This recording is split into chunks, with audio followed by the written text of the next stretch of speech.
Yo, people, what's going on? We're back again for another Red Talk end of season settings. What you telling me, bro? I'm good, fam. I'm all good. Fam, are you not boiling hot?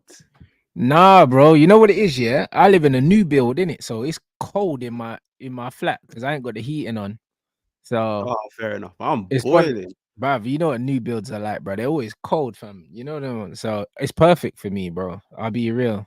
So it's all good, but it's hot outside, but it's not hot in the flat, bro. I'm telling you, blood. Wooden floors and it's fucking cold in here, bro. So I'm cool. You know, bro.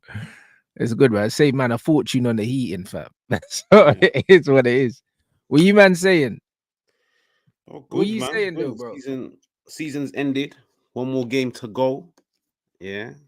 My boy Hoyland. I know you saw that goal yesterday, fam. I know you Yeah, I did. saw it. I saw Yeah. it. So yeah, fam. You know what it is. It's been a long season. It's actually been a long, sad season, but you know what it is? It's the next 3 weeks before the Euros will be fun because I expect, might be wrong, but I expect United to maybe get some transfers in, maybe appoint a manager by then. So it's definitely something to keep an eye out for. I hear it. Yeah, I think we're gonna be making moves pretty quickly. Yeah, I mean, I really do think so. Do you know what I mean? It seems like these guys are doing things slightly different. Obviously, we seen the Bruno stuff. It's making sense now. Do you know what I mean? Because Musa was the first one to actually point out that like maybe Bruno's after some new money. Do you know what I'm saying? And it looks like the new owners ain't gonna give it to man, bro. So it almost comes across like he's using the media and the fans to kind of pressure the owners into giving him some more money. I'm not gonna lie with the Bruno thing. It's like I remember even at the time when I discussed it on my channel, I said I don't think it's a case of him wanting to stay any longer. He's already contracted till 2027, so he's Yeah, still but he's got. 20, but he's 29. You know the ones that this is at 29, your last bumper pay deal, your last big contract is around that age. Yeah, but as in he's still got like a guaranteed 3 years. I think he's on like the what 250 bracket. Yeah, he's on So I think he's 240 and he wants 300 definitely. bro. I'm not gonna lie. Like at the end of the day, scrap the kind of player that he is. If I was in his position and I was the captain of a team, and I've got players left, right, and center of me getting paid 350, 400, bro, I'd be asking for the same thing, and that's why I am hoping that there is a wage structure like reset because Mhm. that's the only way. Because I'll be real, if you go and give Bruno 300, you got Rashford on like 375, you got Cass on like 350. Rashford's on 300, I believe. 300 or 310. He's not on 375. He's on 300. And he was on 250 before, innit? I think 300 will be the ceiling.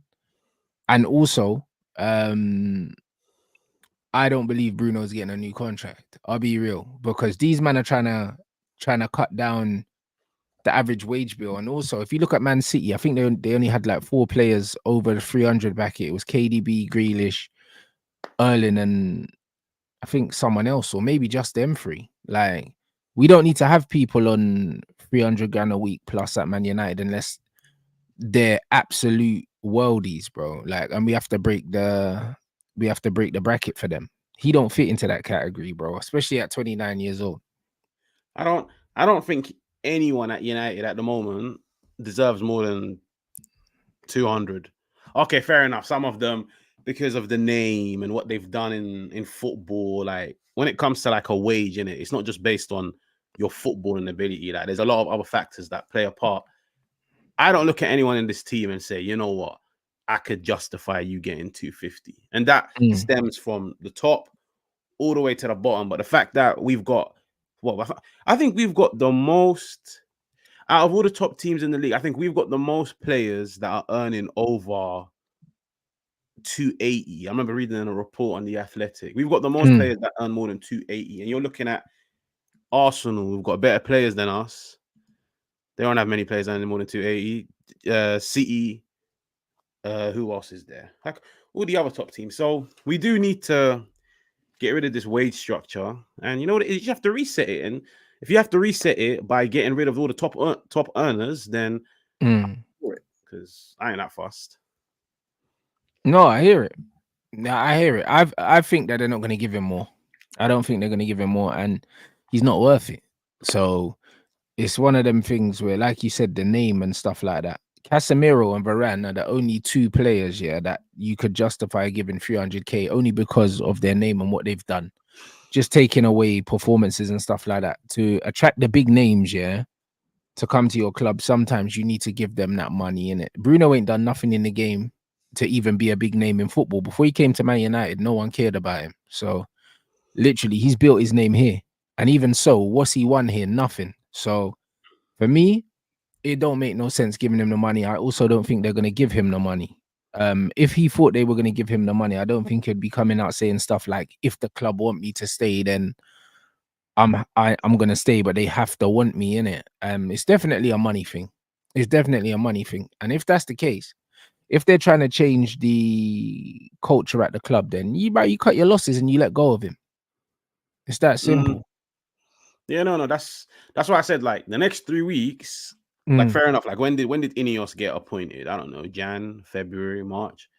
It's all been a good talk. We're gonna do this, we're gonna do that, we're gonna play this style of football. But the thing mm, is, they didn't really do anything because the season was still ongoing.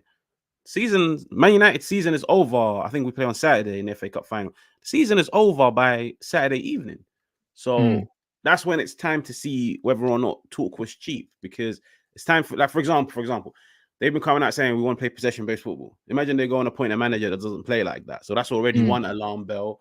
If you want to reset the wage structure, the wage bill, but you give Bruno, for example, the 300 or the 350 that he's asking for, that's another alarm bell. So, yeah, the next 3 weeks, it will be fun. But I just think with Bruno, I think he's probably thinking what you said, which is one last big contract. Do I want to stick around for the third rebuild at Manchester United, or should I just go and try and win anything somewhere else in it? Yeah, and But the I only teams that completely are getting linked understand to that. him I'll are be honest. Saudi teams, though. It's not like loads of big teams are linked with him, bro. Do you know what it is? I think if Man United come out and say we want X amount of money, depending on the amount, I wouldn't be surprised if like teams in Serie A or La Liga go in for him. Like the only problem is I'm hearing 80, 29. He'd No one's probably paying want, that. yeah, he'd probably want about 300k or more. You have to Mm, bear in mind, by the way, like teams would probably take him, but they wouldn't take him on those terms because La Liga don't mm. have money like that. But They La don't. Liga's restrictions are probably the worst amongst the top five, and Serie A Mm. don't have money. Well, what's another top league? German league don't really have cash like that. So yeah, it's either the Prem or Saudi. It's one of the two. That's what I'm saying. And no one in the Premier ain't gonna want him. And Saudi Arabia, bro. Like Saudi Arabia is the only link. Them man have been saying CR7 wants him to join him there, bro. Like I just don't know. I think he's trying to play his hand with United. That's what I think. I think that I know that he knows Man United have money and he's trying to see if he can get it out of United. I don't think he wants to leave. I just think he wants more money. But I don't think that his way of going about getting extra money is going to work because Ineos seem pretty set on lowering the wage bill. And the first thing they do as they come in is not going to be giving Bruno more money. That wouldn't make no fucking sense. I think he just wants assurances.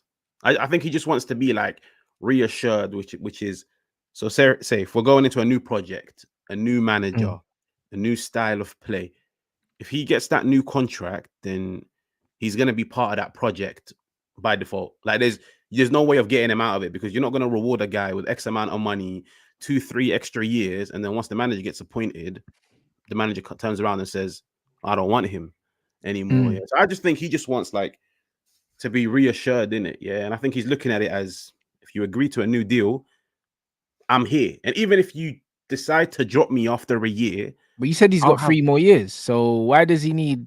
So what kind of reassurance does he need if he's got a contract already? If he doesn't want more money, no, as in, for example, like he's got 3 more years. But I'm saying if he was to sign now a 2-year extension, even if right? it doesn't work out after the next 12 months, at least he can turn around and be like, still got 4 more years of money. So that's what it is. I don't know. It's weird, bro. If he's got 3 years, or maybe 2.5 years, then because you said what 2027. 2027, yeah. He's Yeah, got three like full seasons we're ahead of him. halfway through this year, so we're halfway through this year. So And yeah, then like he's got 3 it's 2.5 campaigns. years. Yeah, as in like he's got 3 more campaigns. So 2024, 2025, 2025, Yeah, 2026. yeah. This isn't the time to negotiate contracts ever. Yeah, no, I just think he just wants reassurance in it. So there's no way to reassure somebody because at the end of the day, you could turn around and say to him, yeah, you're part of the plan. But I'll be real. At the end of the day, like if you give the guy an extra 2-3 years and you give him like 50, 60, 70, 80K extra, even if he isn't part of the plans, he'll look at it and be like, listen, at least I'm being compensated by getting more money. So at least I'm still walking out of it with something. If it's either more money or being a guaranteed starter. So to be fair, all 29-year-olds do it. Like 29, 30 Of year olds. course, it's that time of the career. That's what I'm saying. It's that time of the career. When guys get to that point, they want the payday, bro. Look, Ross Barkley's being linked to Aston Villa. He's 29, 30 as well. Do you know what I'm saying? So this is his last big shot at the big time. So Ross Barkley's gonna get Champions League football if he goes to Aston Villa. He's gonna get more money than he's got at Luton. Do you know what I mean? It's around that age group where you kind of want certain assurances, and if you don't get those assurances, you at least want the money. Yeah, it's as in, I'm not gonna lie. Like, do I want him to stay? Nah, probably not. But I'm saying if I was just to put myself in his shoes, I completely understand. Like 29, you're safe. Like, give me the money in it. Like, how many more years am I guaranteed at the top level? God knows, in 5 years, Saudi might be dead. Saudi might not be around in 5 years' time, so I might not be getting the 700Ks that Benzema's are getting and rare tear. So if it means putting United under pressure to give me an extra 100K and give me an extra 3 years, then bro, I'd be doing the exact same thing. But it all comes down to whether or not Ineos, Ratcliffe, Berrada, and all of these guys are gonna stick to their words. And if they don't, I'm telling you, fam, alarm bells. 100% agreed. Do you know what I'm saying? So it's gonna be interesting. I personally don't see them giving him that money in it. I think he's gonna have to hold what he's on. Like that's what I think. I think that more than likely what I see happening is he stays for one more season and he goes next season. That's what I see because I don't see them giving him 300 bags. I really don't see it. I don't. You know what it is? I don't think they'll give him like a concrete answer. I think they'll be like, listen, let's just see how the season pans out and how it goes. And I think, yeah, they're just gonna judge him on like the smarter thing would be like him safe. Right? We know what you want, but we're heading in a new direction and a new project. Every single player, there's question marks whether or not they can fit the next manager's plans, or if Ten Hag was to say, "Can you fit in his plans for wherever they are next year?" In it, and then just judge players based of next year's performances. Yeah, because at the moment, nobody in this team warrants a contract extension. 100%, not performance related anyway, bro. Yeah. But the only person that I could say has had a good season really is Diogo Dallo's had a good season. Yeah, And only you could Dalot, argue that Kobe Mino, because he's just come through, and I don't know if he signed that new deal yet. If he hasn't, then maybe he needs to get an adult deal. That's about it. Yeah, it's only really those two. So that would be the smarter thing to do. But let's be real. When you look at United's track record, what did we do 1 month before Ten Hag was appointed? We gave Bruno the contract, which extended it to 2027. And I remember I was losing my shit because I was like, what happened to all the reports that I was hearing, which is No new the new contract. manager will have to like decide who gets a wage increase, who gets a wage decrease, who leaves, who stays. They gave Bruno 2027, and you can make a sense that they forced him down the manager's throat. But of course, like another manager would have turned around and been like, I don't care. Like, I don't want him. You guys gave him this new contract. So you guys are going to have to worry about getting rid of him. But no, complete facts. I big up everyone inside. You know what it is. Make sure you run up the likes. And obviously, let's say Brett, another player that we've been linked with. Some people were saying that Like we've already opened discussions with Brentford and stuff like that. To be honest, I believe it when I see it. I haven't asked yet, but I'll probably do some digging later on to see if there's any truth behind it. But bro, they're saying Brentford are likely to accept 60 million. I can't lie, 60 million's peanuts, mate. For who? For Tony.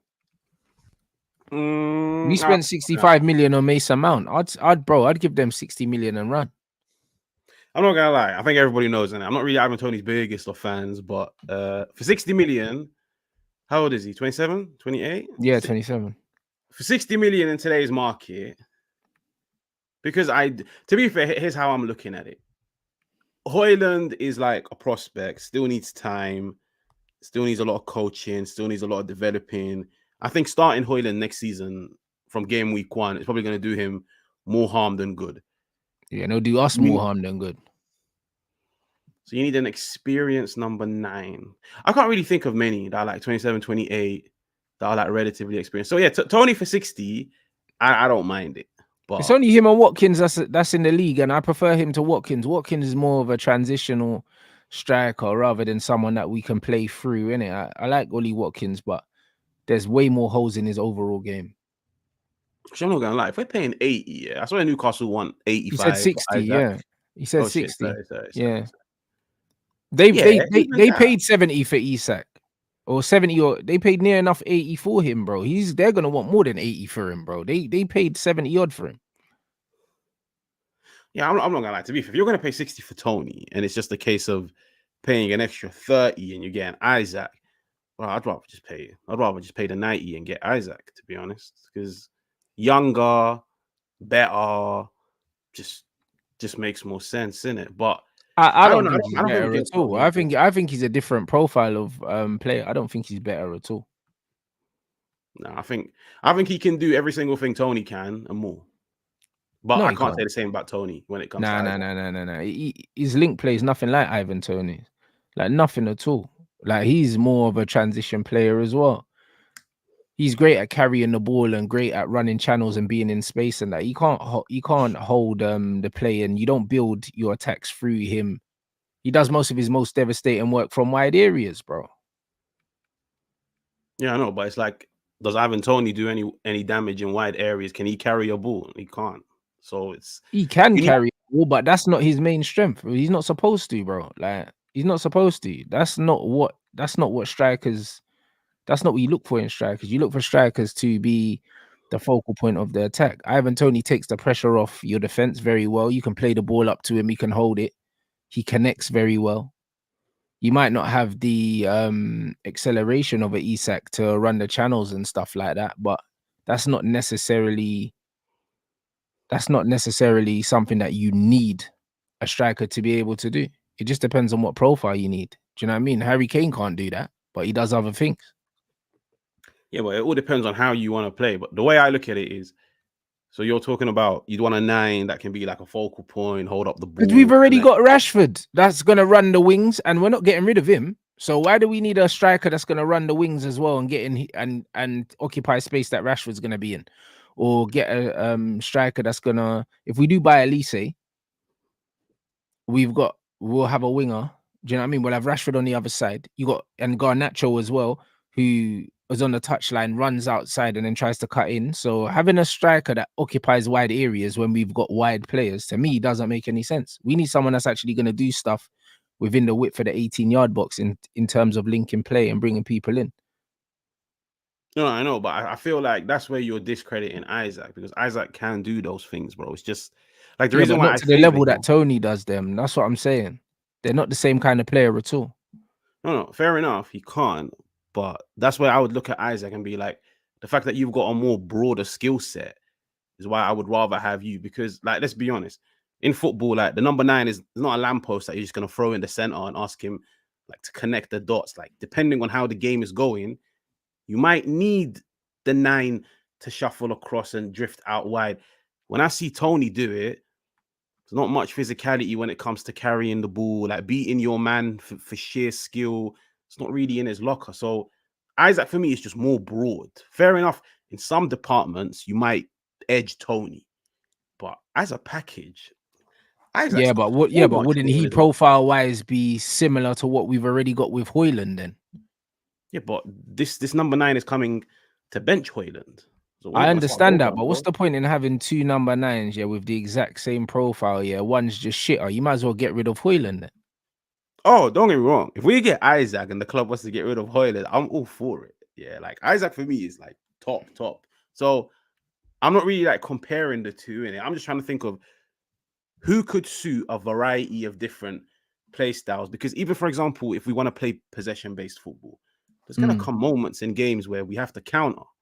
And that's where I'd look at it and be like, cool, like my number 9 can drop deep, connect dots. My number 9 can go out wide and carry. My number 9 can create his own chances or chances for others, in it. Tony, when I look at Tony, you have to use him in one way and one way only, and that's as a target man. But what happens in moments where you need more from him? I don't Can't do agree it. though. I don't agree though, because you see loads of times where he drops deep, he links, and Buemo runs past him Mm. and he play makes. So he's not just a target man that stretches the team. He also drops and he also links as well. Like he does a bit of both. He's more like a 9.5. He's not an out and out 9, but he's not a 10 either. He's kind of in between that. That's why when you said that Isak's more broad, I would argue that Tony's got a broader skill set in the sense that he can link, he can join into the midfield and almost become an extra midfielder when he's popping the ball off, and he can run the channels, and he can back into players and hold the ball up, and he's an aerial threat. He's different. I think Isak's profile is different, bro. He runs the channels more and he stretches teams more. It's more similar to Watkins, just a bit more skill, more flair, but they're transitional strikers for me. Yeah, no, as in like any striker with any form of physicality will be labeled a transitional striker. But I mean, everything that Tony can do, from what I've seen of Isaac this season, and I'll be honest, like at the beginning of the season, I didn't even have I had Isaac in my top 5, but I didn't have him like top 3. But from what Mm. I've seen of this season, like regardless of the goals in a relatively poor Newcastle team, like there was a period where actually no, Newcastle did have the most injuries this season. Yeah, like bro, the guy still managed to ball out in a variety of different ways, whether it's on the left, on the right, down the middle. And I just want a 9 where like I've had enough of this whole every time we sign a number 9, he's good at something, but he's not good at something else. And when I look at Tony, I look at him and think, cool, play to his strengths. You got a cold number 9, like connecting dots, dropping deep, occupying space, letting players tuck in and running behind. It's perfect. But for example, if the wide players that are supposed to provide legs are injured, for example, like just hypothetically, then you'd look at Tony and be like, so what are we going to do now? Because you can only really play one way. Let me use Hoyland as an example. I've always been banging on about Hoyland as an outlet. Yeah, like use him on the transition and this and that. What's happened this season when we haven't used him as an outlet and we've used him as a target man? He's drowned. I look at Isaac and I've seen him this year be used as a target man, done well, be used on the transition, done well. And I'll be honest, like the only question mark is his injury record, yeah, but he's younger than Ivan Toney. In my opinion, technically he's better than Ivan Toney. So for 30 million more, bro, like it makes a lot more sense. Fair enough. Yeah, nah, I don't agree at all. Do you know what I mean? I don't agree at all. I don't think he's technically better either. I just think that he's more flary. That's it. When it comes to technical proficiency in terms of trapping the ball, protecting the ball, like laying it off, bringing people in, I think Ivan Toney's flawless. Like I don't see many weaknesses in his game, like apart from the fact that he doesn't have frightening pace, but he's not slow. He's not slow. He's very athletic. So it's one of them ones. He might not be as quick as Isak, but bro, like I think you can use him in more different ways. I think to play to Isak's strength, he needs grass in behind, innit? Tony don't need grass in behind. So it would be interesting though. I would like to see Isak playing a team where he's coming up against teams that sit back and see what he does. Do you know what I mean? Because that was a lot of people's criticisms about a lot of players like Lukaku's, like the Watkins and stuff like that against low blocks. Like, what are they really got? I don't have that worry about Ivan Toney. I don't, because I know against low blocks he can still link. So it would be interesting, but I don't know, man. He's a similar kind of style. He reminds me of like a Leao or a Rashford, that kind of mold. And to me, they're not proper strikers to me. Do you know what I'm saying? But I do like Isak still, but I wouldn't pay 80, 90 million for him. I wouldn't. I'll be real, because Newcastle paid 70 million, I believe. Guys, what's the actual fee they spent on him? I think it was 70 odd. So to me, if they spent 70 odd, they're not taking less than 90. I wouldn't spend 90 million on him, having paid 72 million for Højlund. If we spent 72 million on Højlund and we can get Tony for 60 million, I feel like we've robbed the bank. Like Mason Mount cost 65. Yeah, but it's like, why don't you think about it more long term? Like Tony's what, 28?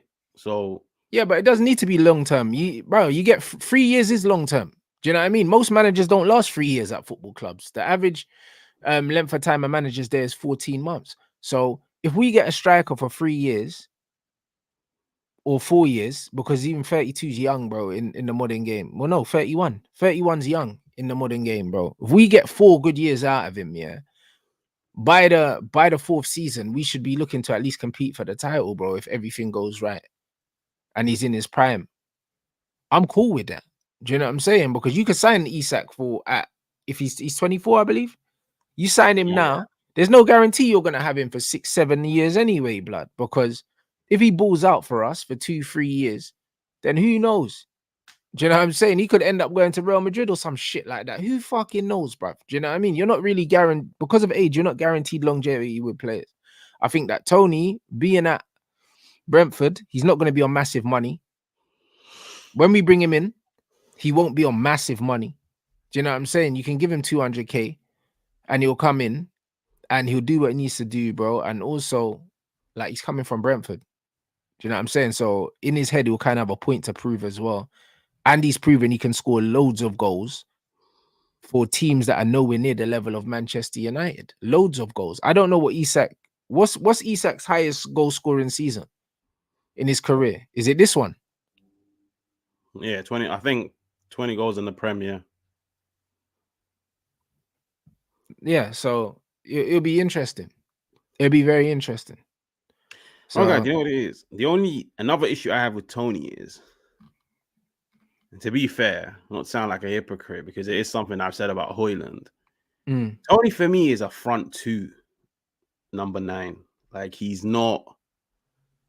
Like, I would worry if we went 4-3-3, 2 wingers that hug the touchline and just throw him in the middle, because I feel like he does like to bounce the ball off people, in it. And it's like for example, at Brentford, he works really well with like Mbumo right next to him, because Mbumo would run onto those flicks of his, or like the headers and this and that.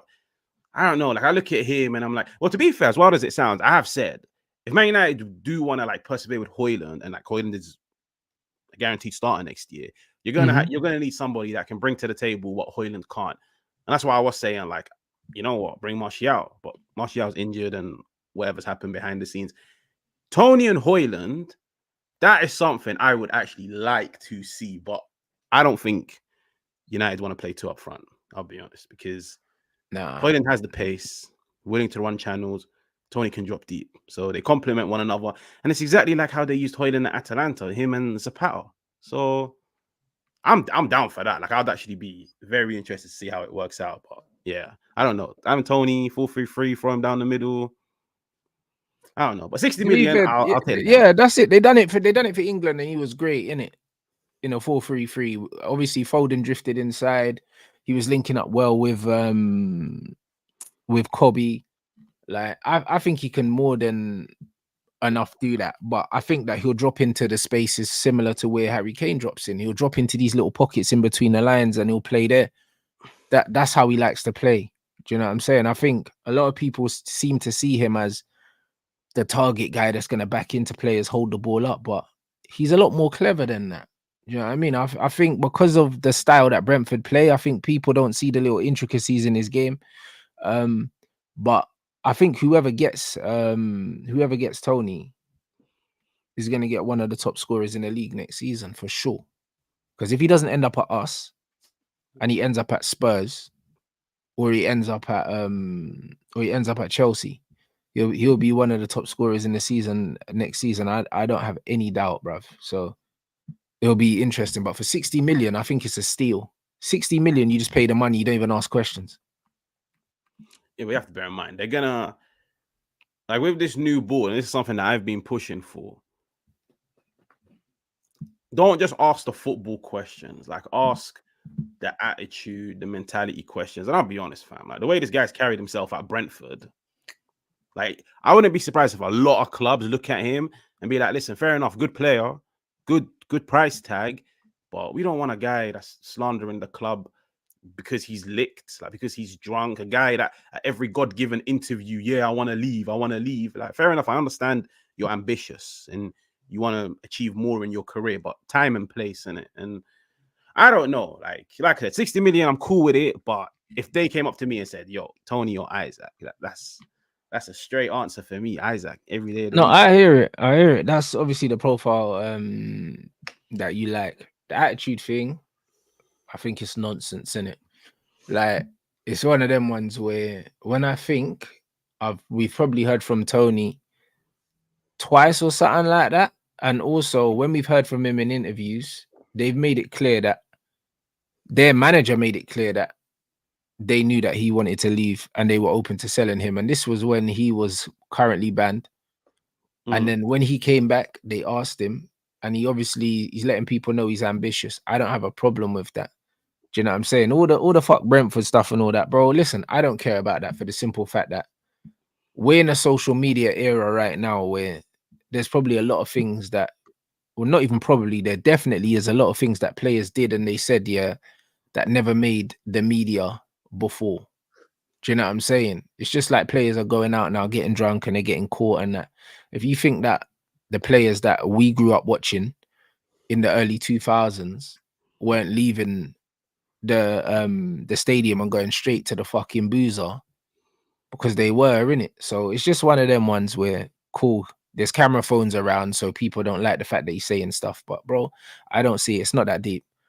I more care about players' attitudes on the pitch in terms of how they look after themselves physically, how professional they are on the pitch, how they do their job in it.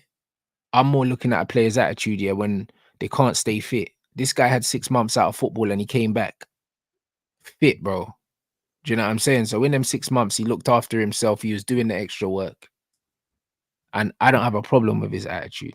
So if people are going to look at him and say, right, cool, he don't have the attitude to play, then there's loads of footballers in football that don't have the attitude to play. And they're still playing.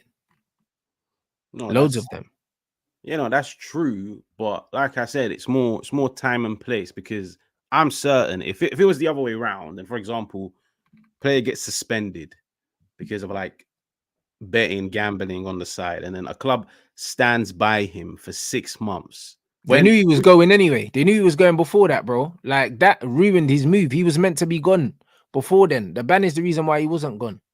Yeah, but can't sit down and blame Brentford for that. Blame Ivan Toney for that. Yeah, but that's not the point. It doesn't mean that he don't want to go no more because Brentford stood by him, bro. Like, he already had an agreement in place to leave even before the ban. No, I know that. But I mean, after all of that, like, a club stands by you. And it's not like they've come out now and said, you're not leaving. No, look, I think even Thomas Frank has come out and said, like, yo, we're going to lose him this summer. But like, to still come out and like do the interviews. And like I said, I agree with you. I got no problem with a player being ambitious. It's just time and place, isn't it? Like, there's some things you don't say. If it had happened at Man United, I'm certain every single person would have a problem with it, because you wouldn't want to have a player that represents your club, but that's doing interviews and saying, I want more. I want to go to the best of teams. Like, I want to leave. Yeah, bro, go chat to your agent. Don't be doing it on public television, because what kind of message are you sending to the fans or to the team? And I'm just saying, But bro, that's I what want to Rooney see done. Ineos focus on those things. That's what Rooney done, and we forgave him. Yeah, but I was cooking Rooney, fam, when he done it. Yeah, you can forgive, but it doesn't mean it was right. That's how I look at it. Bro, I'll be real. I think depending on who does it, people have something to say. Same as Ronaldo, bro. This guy said that he felt like a slave at Man United, bro. He tried to leave for like 3 years, and we forgave him. Do you know what I mean? Like, I don't know why we're pretending like players don't do this. Do you know what I'm saying? Like, players do this shit. Do you know what I mean? It doesn't happen a lot at our club because there's not really anywhere to go from Man United, unless it's Real Madrid, especially when we were growing up. Now there's loads of places you could go. Do you know what I'm saying? But the point is, players have done that. Players No, have I done know. that to us.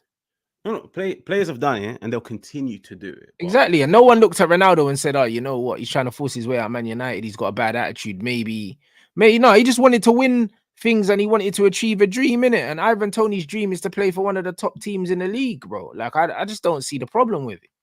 Like, Rooney wanted to go Chelsea because Chelsea was spending money and we weren't spending money. And he looked at Man United like, yo, this goose is cooked, bro. Like, these men are talking about no value in the market. We're not spending money. Get me the fuck out of here. Do you know what I'm saying? He looked at us the same way Tony's looking at Brentford. He's like, yo, like, these men ain't got the ambitions that I've got. I can't win nothing here. Do you know what I mean? I've been one of the top scorers in the league and I'm scoring these goals and these goals don't mean anything. Similar to what Harry Kane was doing, scoring goals, it didn't mean nothing. Like, when people think about Brentford, they think about Ivan Toney. He's been the main man at that club for a long time and he's got nothing to show for it. So I completely understand. I completely understand why he would want to leave. yeah, but that's not my point, bro. Like, as in, I'll be real, 29 and having achieved nothing. Yeah, like, let's not sit down and make it into like a sob story. Well, that's because of him, fam. He's The guy failed at 27. Newcastle, He's failed at 27. Stockport. He's 27, bro. Yeah, I know, but I'm saying I got no problem with a player being ambitious, innit? But I'm saying just because Ronaldo, Rooney, and whoever's done it in the past doesn't mean it's right. And I'll always look at a player like that and be like, yo, if you can so openly come out and like badmouth the club and say, yeah, I want to leave, or like fuck Brentford and this and that, God knows what you're gonna do. And I'm just saying, as in, I've got no problem with it. Be ambitious. Fair enough, what you played for Brentford for the past 4 years. You've only got like what 4 or 5 years left of your career, yeah. That's why he's coming out saying he wants to play for Real Madrid and shit like that. I ain't got no problem with it. But it's just time and place. And you have to bear in mind, you look at some teams that focus on these things, they always end up building like a team with like good harmony, good culture, good environment. Like Liverpool's one team that actually have like, I don't know what you'd call them. You don't call them a coach, but like they have a specialist that like studies players, their attitudes, their mentalities, how they were brought up, whether or not they can fit in with the current dynamic at the club. And I was reading a report where they were like, sometimes they've turned down players that were ballers, but they were like, they just won't fit in. And we don't want to disrupt the changing room, or we don't ever want to be sit down thinking, oh shit, this guy's doing some media work. He might say this. So I want to see if Man United head in that direction, or if it's still like, we just care about the football, but whatever happens on the side, we'll just worry about it. No, I hear that, but what I don't want to do and what I don't like here is when people get too drawn into perceptions of players that they don't know.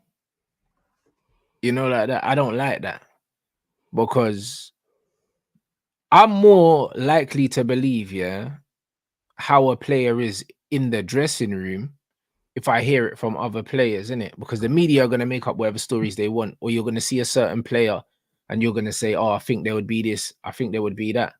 I ain't heard no noise from none of the players that I played with him to say that man's disruptive. And we hear it in sports all the time, whether it's football or basketball. Loads of people have ideas of players, yeah? And then people are like, yo, like, people love playing football on his team or playing basketball in his team because they're great people. And people make you believe that they're not. I ain't seen nothing from him that would make me think that he's a disruptive teammate. I see nothing. I've seen nothing of the sort. So I just think that it doesn't make no sense thinking that, yo, like, if you bring him in, he's not going to fit in here, bro. Like, we want to win. The only thing I see of Ivan Toney is he's a winner. Like, even when they asked him for Brentford at the start of the season, yeah, they said, oh, what are your goals for the season? And he said, win the fucking league, bro. That's what he said. And he's at Brentford. He's a winner. He knew he wasn't going to win the league, bro. But this guy wants to score goals and he wants to win every football match, bro. We need players with that mentality at our football club. Not, oh, yeah, we'll come in and we'll see and I'll just do my best and we'll see. It's the same with Onana. Onana hasn't had a great season, yeah, but every time he speaks, yeah, I think, you know what? I like his mentality. This guy said he came to the football club to take bullets, bro. That's what he said. He said he doesn't care if he gets the criticism. That's what he's here for. He's here for it. And I respect that. Even though he's made mistakes, yeah, loads of mistakes. I agree. He never hides from it, bro. He's got a real character about him. Do you know what I mean? That a lot of players in our team don't have. So I don't care. Like, I don't really care, bro. I think it's too early to be assuming from the little that we have seen from him in the media that he'll be disruptive because he wants more for himself. I don't think that's a good thing. I don't think you become as good as him if you don't want more for yourself. Yeah, but the thing is, I never said he would be disruptive. I'm just saying, like, as in from what we've seen, let's be honest, like he hasn't really Which isn't much. He hasn't really, yeah, it's not much. Some players you don't see anything in a 20-year career, but let's not make it sound like he's painted himself like a saint. He hasn't. And I'm just thinking, would Ineos focus on things like that, or is it just a football thing? And bro, I hear that, but forget Ineos, bro. Like, we're talking about us because I don't know what Ineos are gonna do. What I'm saying is, yeah, they do. Like with us, because what I'm saying is, when I look at players, some of the best players, we're talking about painting as a saint and all these other things. Some of the best players we've signed, yeah, I've had sketchy pass. So to me, I ain't seen nothing of him that's worse than what I saw of a Rooney at Everton, who already had a reputation of being a hooligan when we signed him. Players like Grealish that I love, like his fucking indiscretions speak for themselves, bro. Do you know what I'm saying? Eric Cantona, like we can go on and on and on. There's loads of players that we've signed that have sketchy reputations either with us during the time they've been with us or before they've come to us or after they've left. And that's not our business, bro. Like, we just want to win football matches. We want good players that are going to win football matches, and we need players that have great attitudes. Do you know what I'm saying? That's what we need. Like, our captain was Roy Keane, bro. He walked out on his country. Ryan Giggs did what Ryan Giggs did. Do you know what I'm saying? Like, bro, like, we know what Ryan Giggs did. We've always had players. Andy Cole, another one, bro. You know what I'm saying? He's another one. Like, do you know what I mean? One of my favorite players. Got into loads of altercations. Every club he went to, he fell out with a manager at Newcastle, fell out with managers everywhere, pretty much. Do you know what I'm saying? Fell out with teammates pretty much everywhere. And we never cared about that. Do you know what I mean? I just think it's a bit weird that now, in today's society now, yeah, we care about the things that don't really matter. Like, even Rooney was saying on the overlap that Vidic used to fall out with people all the time. He said he didn't speak to, I think it was, who was it? He said he didn't speak to someone like Giggsy or something for like 6 months, bro. Like, bro, like, these men do this. Like, to me, the attitude thing I don't really care about, bro. Like, if he's a good teammate and he's winning us games, I don't give a fuck, bro. Like, I genuinely don't. I don't think that should come into it. I don't think that should factor into it, bro. This ain't kumbaya, bro. Arsenal have gone and got all these nice guys and put them together. They can't win a fucking trophy. Yeah, I know, but it's like you just said, if he comes and he wins us games and I don't care, bro, no one will care. But you also have to look at it from the other side of the spectrum. What if he comes and we don't win? It's gonna get toxic because let's use a player that I like, and everybody cooked him when he came. Yeah, when it came to Ronaldo doing interviews, these players are not serious. They're not ambitious like me. They don't want to win like me. Everyone sat down and cooked him because they were like, Ronaldo was past his best, bro, and he had nothing to offer at that point. Tony's not there. Bro, Tony has never scored more goals than Ronaldo in a Premier League season, and Ronaldo was 37. So it's like, bro, Tony is way better than Ronaldo is, bro. Now, like, let's not do this. Yeah, now Ronnie's 40, bro. It doesn't matter. When Ronaldo was at our team, he wasn't better than Tony, factually, bro. So it doesn't matter. Based off what? Based off your eyes, bruv. Like, what are we talking about? Based off your eyes. Put the ball in the back based of the net. Based off your eyes. Tony's playing for Brentford. CR7 was playing for Man United, bro. He wasn't good for us, bro. Forget this. Forget the goals he scored. He wasn't good. He had about 2 good games for us, bro. The game against Arsenal, where he scored a brace, and maybe there was one other one somewhere, bro. He wasn't good, bro. Bro, he didn't have 2 good games, but okay, cool. If we were to look at that season, who's better? Brentford or United? Who's better that season? It was the Ollie / Ralph Rangnick. Of course, United, bro. Of course, we were better than Brentford. We're always better than Brentford. Bro, as in, like, as a team, structure, play style, we were still better than them. We got better players, bro. Yeah, but bro, on the pitch when we played them, they looked better than us. Like they had a good campaign, whilst we had a Yeah, poor but even if campaign. they looked better than us, bro, Brighton looked better than us yesterday, and we still beat them, bruv. Do you know what I mean? It doesn't matter about looked better, bro. We have better players than them. I don't know about that one. What Ollie and Ranick's campaign? We were playing Elangas and McTominays, and bro, I wouldn't say that. It's just Thomas No, Frank that we were season. better than them, bro. We were Thomas better than Frank got them. more. He got more out of his players than Ranick and Ollie did that season. Yes or no? In terms of the level that they're supposed to be at, yes, but clearly not because he finished below us, bruv. Yeah, but at the end of the day, the fact that he He got got more more out of out of them. his players, yeah, considering the level of players that they are. But No, it doesn't that's matter. fine. Yeah, that's fine. But at the end of the day, he got more out of them. So if you're getting more out of those players, and then you're putting Ivan Toney in there, and they play to Tony's strengths, Tony will look better. We were a dysfunctional team, and like, do you see my point? A dysfunctional team, and he couldn't outscore Ronnie. That's the question. Sorry, that's my point. But again, you're talking about teams, and then you're saying outscore Ronaldo, bro. You said that they played better as a team. We didn't play well as a team, yeah. Ronaldo scored. Ronaldo 8 and everyone else starved. Our second highest scorer in the team had like 7 goals, bro. So what if Ronaldo scored goals? Do you know what I mean? It took away from the team. No, as in like the point was, which is like, No, but the point is, oh, Tony's a better all-round player. He's a team player. Ronaldo 8 and everyone else starved. I'll be honest. That campaign, Ronnie was the scapegoat. I'll be honest. He He wasn't the didn't have two scapegoat. good games. He was the scapegoat, bro. He was. He wasn't. He wasn't good, bro. He had, yeah, poor games. Just Bro, like he how wasn't good. We played better with Weghorst up front than with Ronaldo up front. As a team, we did. they didn't achieve much. So But it what was doesn't they matter trying to about do? achieve. We didn't achieve much either way, bro. But the point is, yeah, the point is, everyone else starved when Ronaldo played. He ate, everyone else starved.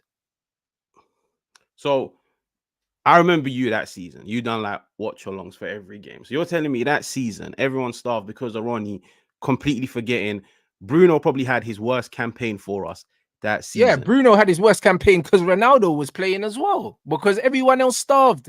Because you have to play, yeah, completely for Ronaldo. And because he's so limited, and he's not a pass first player, he don't bring people into the game, bro. So he scored and everyone else starved. That's exactly what happened. But That's bro, exactly what happened. Weghorst was a foil, yeah, for Rashford. So Rashford scored 20 goals. Bruno scored goals because Weghorst done the donkey work, was running, winning headers, chesting things down for people. As soon as Ronaldo stopped doing that and was just thinking about scoring himself, everyone else died, bro. It's factual, bro. Like, it was awful. As a team, we were awful. That's the worst we've been. Do you know what I mean? And Hoyland's doing a similar thing for us to what CR7 did. He's not a foil lever. yeah, but the thing is like everybody sacrificing their game for Ronnie. That's not true, bro. Bro, we both sat down and watched games. And like, I swear, we always had the reports coming out. Ronnie is getting onto Greenwood and he's getting onto Rashford because they keep cutting in and shooting. Yeah.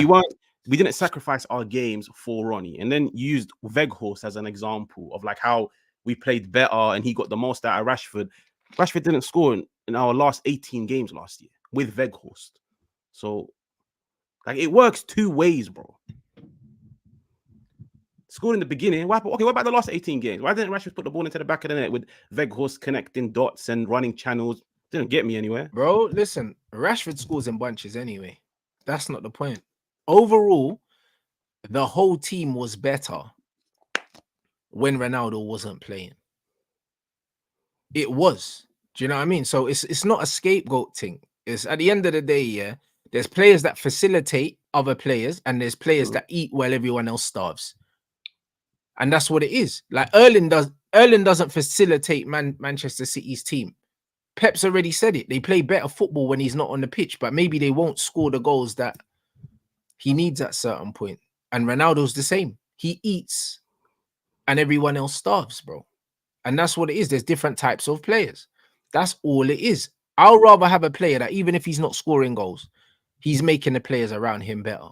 He's a link player. And that's why I prefer strikers like Ivan Toney and strikers like Kane, or even if you want to take away from them and go at any level, yeah, Even when you see what Mateta's doing at Crystal Palace right now, he can link the play and he can put the ball in the net. He's not just a goal scoring striker. Strikers, for me, have to be able to bring players into the game. And that's why I love Tony Martial when he was fit for Man United, because he could link, he could run the channel, and he could score goals. He wasn't just, if Tony don't score.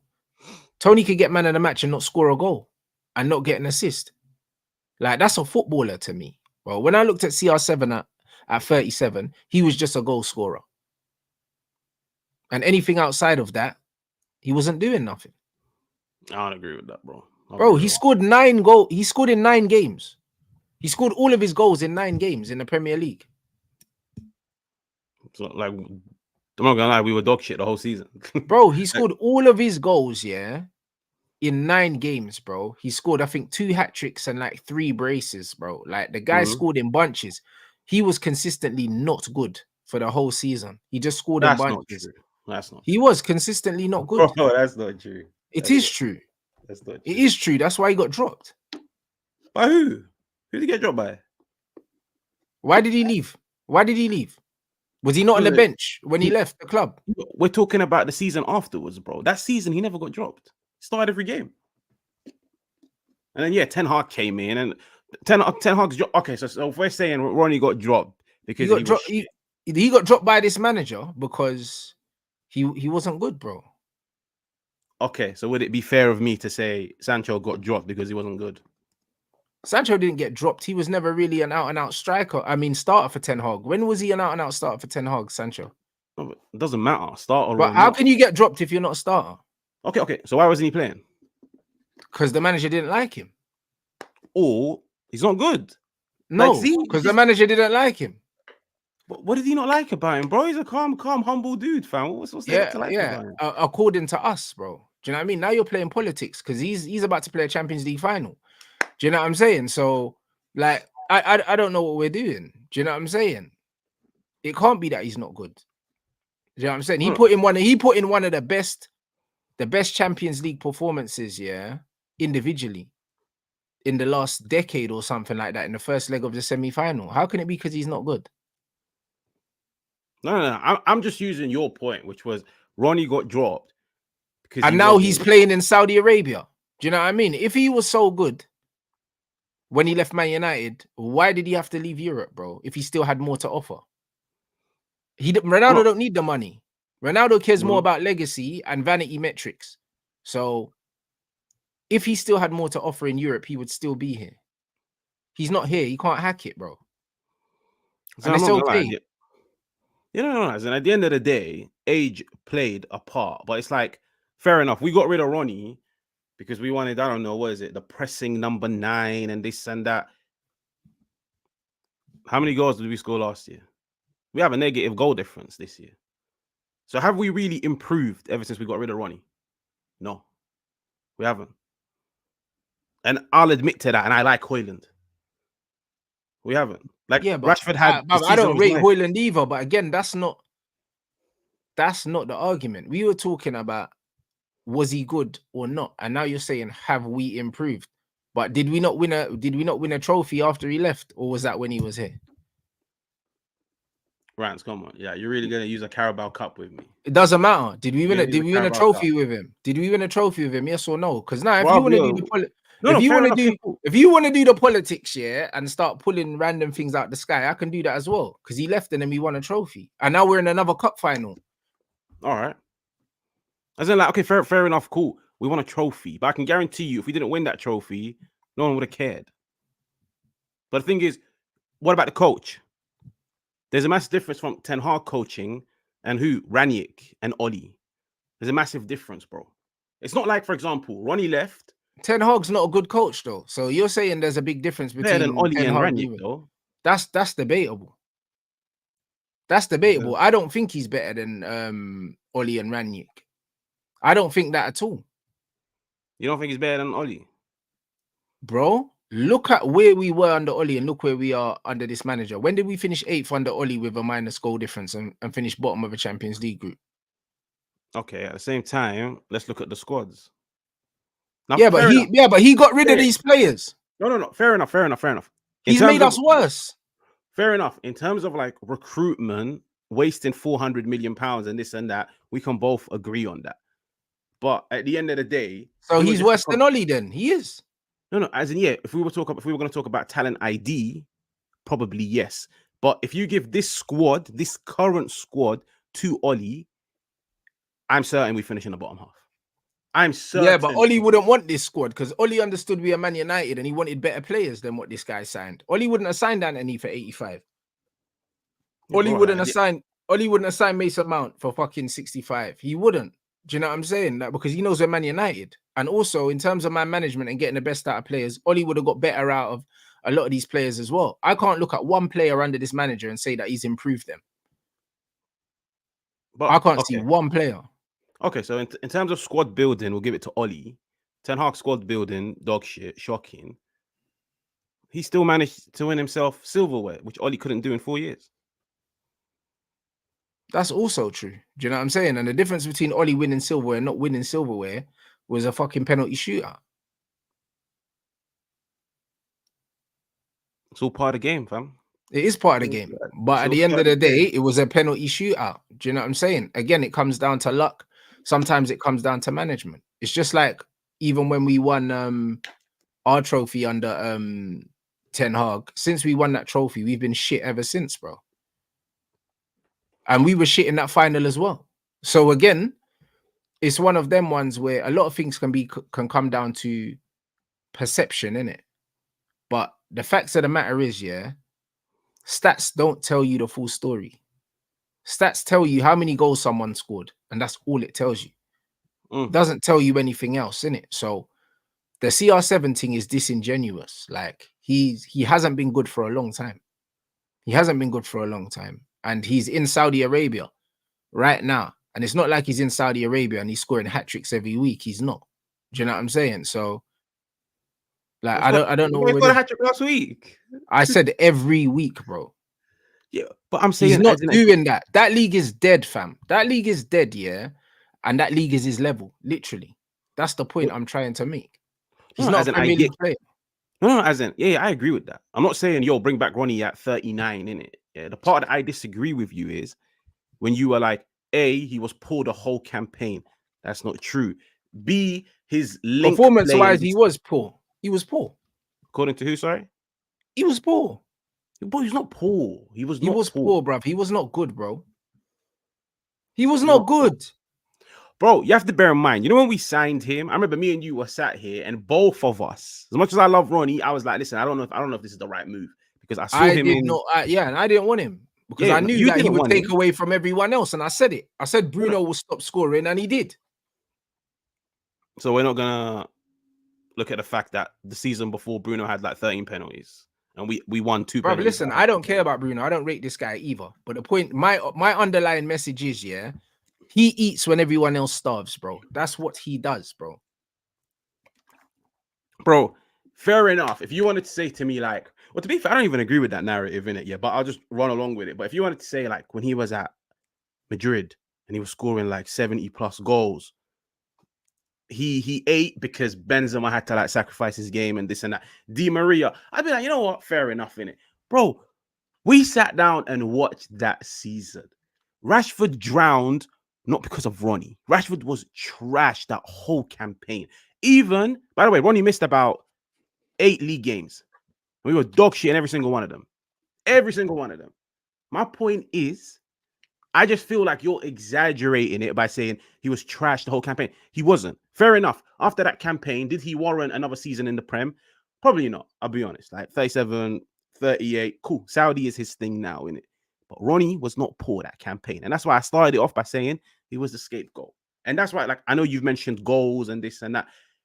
Bro, even outside of the goals, he was good that year. The only thing that I'd agree with you if you were to mention is off the ball. Fair enough. Off the ball, they're not for much. But, yeah, but how can you be good? How can you be good, yeah? Apart from scoring goals. So what off the ball was he doing then? I mean, what I mean, if he wasn't good off the ball, yeah, then how was he good apart from scoring goals? Because the link play wasn't there. No, the link play wasn't there. He can't hold the ball up, bro. He spent bare time on the floor complaining, bro. Yeah, but bro, I can say that about every striker. I've seen Ivan Toney on the floor as well. Bro, the link play was not as bad that season as you're making it seem. It wasn't. And people are going to think. It is, bro. Like, bro, his first touch here is so off, bro. I don't know. For someone like you that likes technical players, this Bray ain't got a first touch, bro. Playing back to goal, bro. You play the ball into Ronaldo, it bounces off him, bro. It was like watching Hoyland, bro. That's what it was like. Nothing was sticking to him, bro. Nothing. Like, I don't, like, bro. Like, I don't understand it. It's literally the same frustration I have watching Rasmus. When you play the ball into him and then it just comes straight back to you. That's exactly what was happening. All right, so who was worse? Like, no, they're both like, shit. Link play. No. You have to pick one. Like, in terms of link play, who was worse? Who, Hoyland or Ronaldo? Yeah. If I had to choose one. Don't do it, fam. Probably, nah, bro. Don't. Probably, bro. It's hard because at least Hoyland, bro, it is hard, bro. I'll be real. You know why it's hard? Because at least Hoyland can run. Ronaldo couldn't even run. Bro, but we're talking about first touch. What's running got to do with anything? Both their first touches were shit, bro. Hoyland's is worse because Hoyland, like, bro, the guy plays football like he's got disabilities, bro. I'll be real. Do you know what I mean, bro? He's awful. Do you know what I'm saying? But Ronaldo ain't got no first touch. Ronaldo it's got close. Goals, they're both fam. bad. They're both bad, bro. They're both bad, bro. Like, Ronnie got goals, bro. They're both bad, bro. Their first touches were awful, man. Cool. I knew you'd answer that. That's why I said to you, don't do it, but it's cool. Say it. But bruv, their first touches are both awful, man. Do you know what I'm saying? But the fact that we're agreeing, yeah, that a 37-year-old Ronaldo was better than Hoyland, yeah, that tells you how dead he is. Because he's 21. He's not supposed to be moving like this. He's not meant to be moving like this. Can't argue that, but like I said, he's a prospect. Can't argue that, innit? But you know what it is? He's a prospect, innit? If it don't work out, bin him, innit? No he's not, bruv. He's not a prospect, bro. He's not a prospect. He's our number 11, bro. He should have. Prospects don't wear the number 11, bro, and they don't cost 72 million. That's our striker. That's not a prospect. Yeah, but you know what it is? He should have never ever been Man United. He should have never ever been given number 11. He should have never ever been Man United's main number 9. Like in the summer, I was saying, get him and get me Kane. But I even started resorting to shit like, if we can't get Kane, go get me Taremi from FC Porto, only because like more experience, different number 9. But that's what Man United always do. They sign a 20-year-old, put all their trust and hopes into him, and when he drowns, he's automatically shit. And that's what I'm saying. Next year, if it means getting Tony, or I don't know, who else are we linked with? I think we're linked with like Gyökeres, yeah. Getting those types of guys. I haven't seen Gyökeres links. I've seen Arsenal links. Has he been linked with us? I'm not gonna lie, like a friend told me yesterday we're linked with him. I haven't seen it, but if we are, okay, I don't think we'd get him. They want £100 million for him. So fuck that, bro. And again, this guy was playing in the championship the other day, bro, and no one snapped him up there. It's a good player, but there's only 1 year to his name. So you want to probably see him do it for another year, but he will get snapped up because the striker market is not that appealing, but a lot of teams need strikers. So now I'll be real with that. With Hoyland, if it means in 2 years he finds his feet, then so be it. But he shouldn't be a starter for Man United. But that's just Man United and Ten Hag's mistake. It's just like how Garnacho shouldn't be a starter, but he is. Nope. Who else? I don't know, like Anthony shouldn't be a starter, but the guy is at 24 years old and he's underdeveloped, yeah. But that's Man United because we don't have backups, or the backups are just not good enough. So it's just poor recruitment. It is. Do you know what I'm saying? And that's got a lot to do with the manager. So it's one of them ones. Oh, he's gone soon anyway, bro. We got what, 1 more week of Ten Hag? Not even a full week. Because what? It's Monday today. So yeah, by Sunday, yeah, should be clearing his office. So yeah, it'd be one of them ones. He's gone anyway, bruv. I got a feeling he stays. I'm not gonna lie. Nah, he's gone still. Do you know what I mean? I just don't know who's coming in. Obviously, there's been links with De Zerbi to AC. That's what people are saying. But then he's come out saying that he wants to be in the Prem. I know that he wants to manage in the Prem, but bro, I said it from time. It's between him and Potter for me anyway that gets the job in it. I really want it to be De Zerbi. But he's a free agent at the moment. Like, we have to get it done. We have to get it done. I'll be real.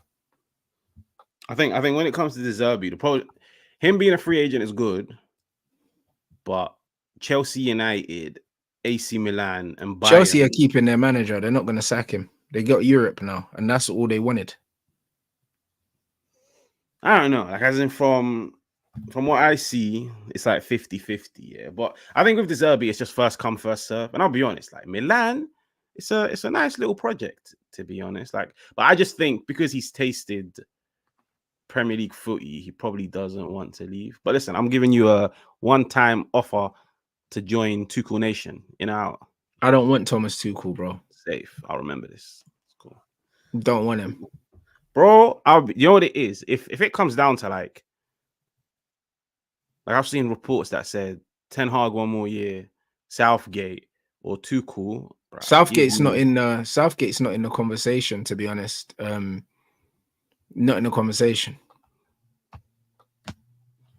I know the owners want a young manager for a project, but also, do you know what I mean? Southgate's not even a thing. Like, I don't even know where that's come from. Like, people are making up the Southgate thing probably because of his relationship with Dan Ashworth or something like that. But that's a pie in the sky thing, bro. Like, they didn't even link Southgate to Newcastle, but they're gonna link him to Man United. This brother's never coached a big team in his life, bro. Like, what the fuck is that?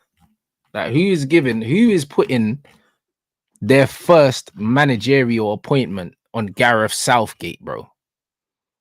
That don't even make no sense, bro. Like, when I heard the Southgate thing, I thought, yo, man are insulting my intelligence with this. Yeah, but you have to bear in mind, like, who's really out there now that you could get. Like, I think it would come down to, I think Potter would, from what I've read, apparently he's reopened talks with Ajax. I don't know if it's true or not, but possible. I don't know. I feel like they've pushed away from Potter because we don't really hear much about it. I actually think with United, it's either De Zerbi or Tuchel. Or Ten Hag. I'll be honest, like, one part of me still thinks, you know what? The way Ten Hag's been talking lately in press conferences, like, nah, Ten Hag's not staying. Ten Hag's not staying. You're saying the way he's been talking, but he's been speaking like a man that's been given no assurances. Swear, I look at it the other way around. I feel like what has he said that makes you think that he's been given assurances? Because you know what it is? It's like a month or two ago, every press conference, every interview, he looked rattled, bro. Like, I mean, answering different questions to what he's being asked. Like, he looks on edge. He looks tense. Yeah. But the last two press conferences, and by the way, the whole Gary Neville interview. So you're telling me, yeah, 18 months ago, Ten Hag, 2 games into his tenure, Neville and Carragher sat down cooking, man.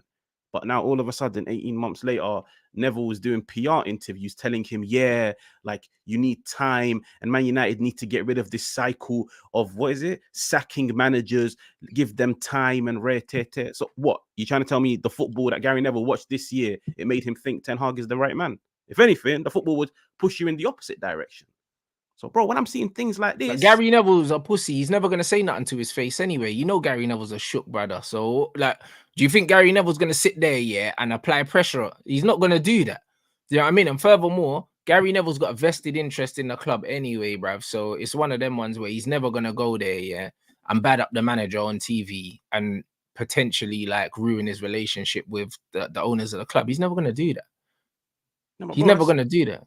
That's what they done last year. Yeah, but man's not going to do it to his face, though. Like, Neville's the kind of brother that will sit there. Their man might say something in the studio, but he's not going to sit in front of my man and apply pressure on him. He's a shook cute, blood. Look what Vieira done to man. He had to call Roy Keane.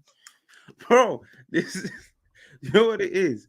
Bro, Neville's not on nothing, bro. Yeah, but what I'm trying to say is, I swear the interview was in person. I remember watching it. It was like those, like, was it like Super Sunday? Bro, I'm certain. It was like Carragher, Neville, and they were sat with Ten Hag. It wasn't like a studio thing. And they were like getting on to him about, why would you sign a 5'8" centre-half when you know the Premier League is physical? Why did you lose to Brentford? And then they were getting on to man because he took Lissandro off at half time. So they were like, did you get it wrong? Bro, like, I'm pretty certain it wasn't a studio thing, yeah? They got on to him. But now all of a sudden, Like if you watch the two interviews, Man said it Neville was Carragher. Yeah, and that's why Carragher weren't allowed in this one. Probably. at the end of the day, Neville was there. Like even if he was against applying Yeah, but pressure, Neville's not on nothing. You know this, Hadge. That's why they didn't let Carragher in this one. It makes sense because everyone was saying, "Yo, how come Carragher's not in this one?" They didn't allow, man. Do you know what I mean? Because they said, you know what, he's under enough pressure as it is, bro. Like how I see this thing going in it, because man, see Wilcox is always at the games, yeah, with Brailsford. Wilcox has been shadowing him around Carrington. What's probably gonna happen is we'll lose the final, yeah, and then he'll get his marching orders, bro. I'll be real, because from all the noises that are coming out with players we've been linked with, like they don't know who the manager's gonna be. yeah, but that's worrying. No, it's not worrying because that means it's not this one. You know, like that. Because if he was going to be the manager, because the first thing players want to know when you're speaking to them is who's going to be the gaffer. Do you know what I'm saying? So if they can't give someone assurances who the manager's going to be, it's not going to be this guy. Because if they knew they would keep him, yeah, the season's done, Hadj.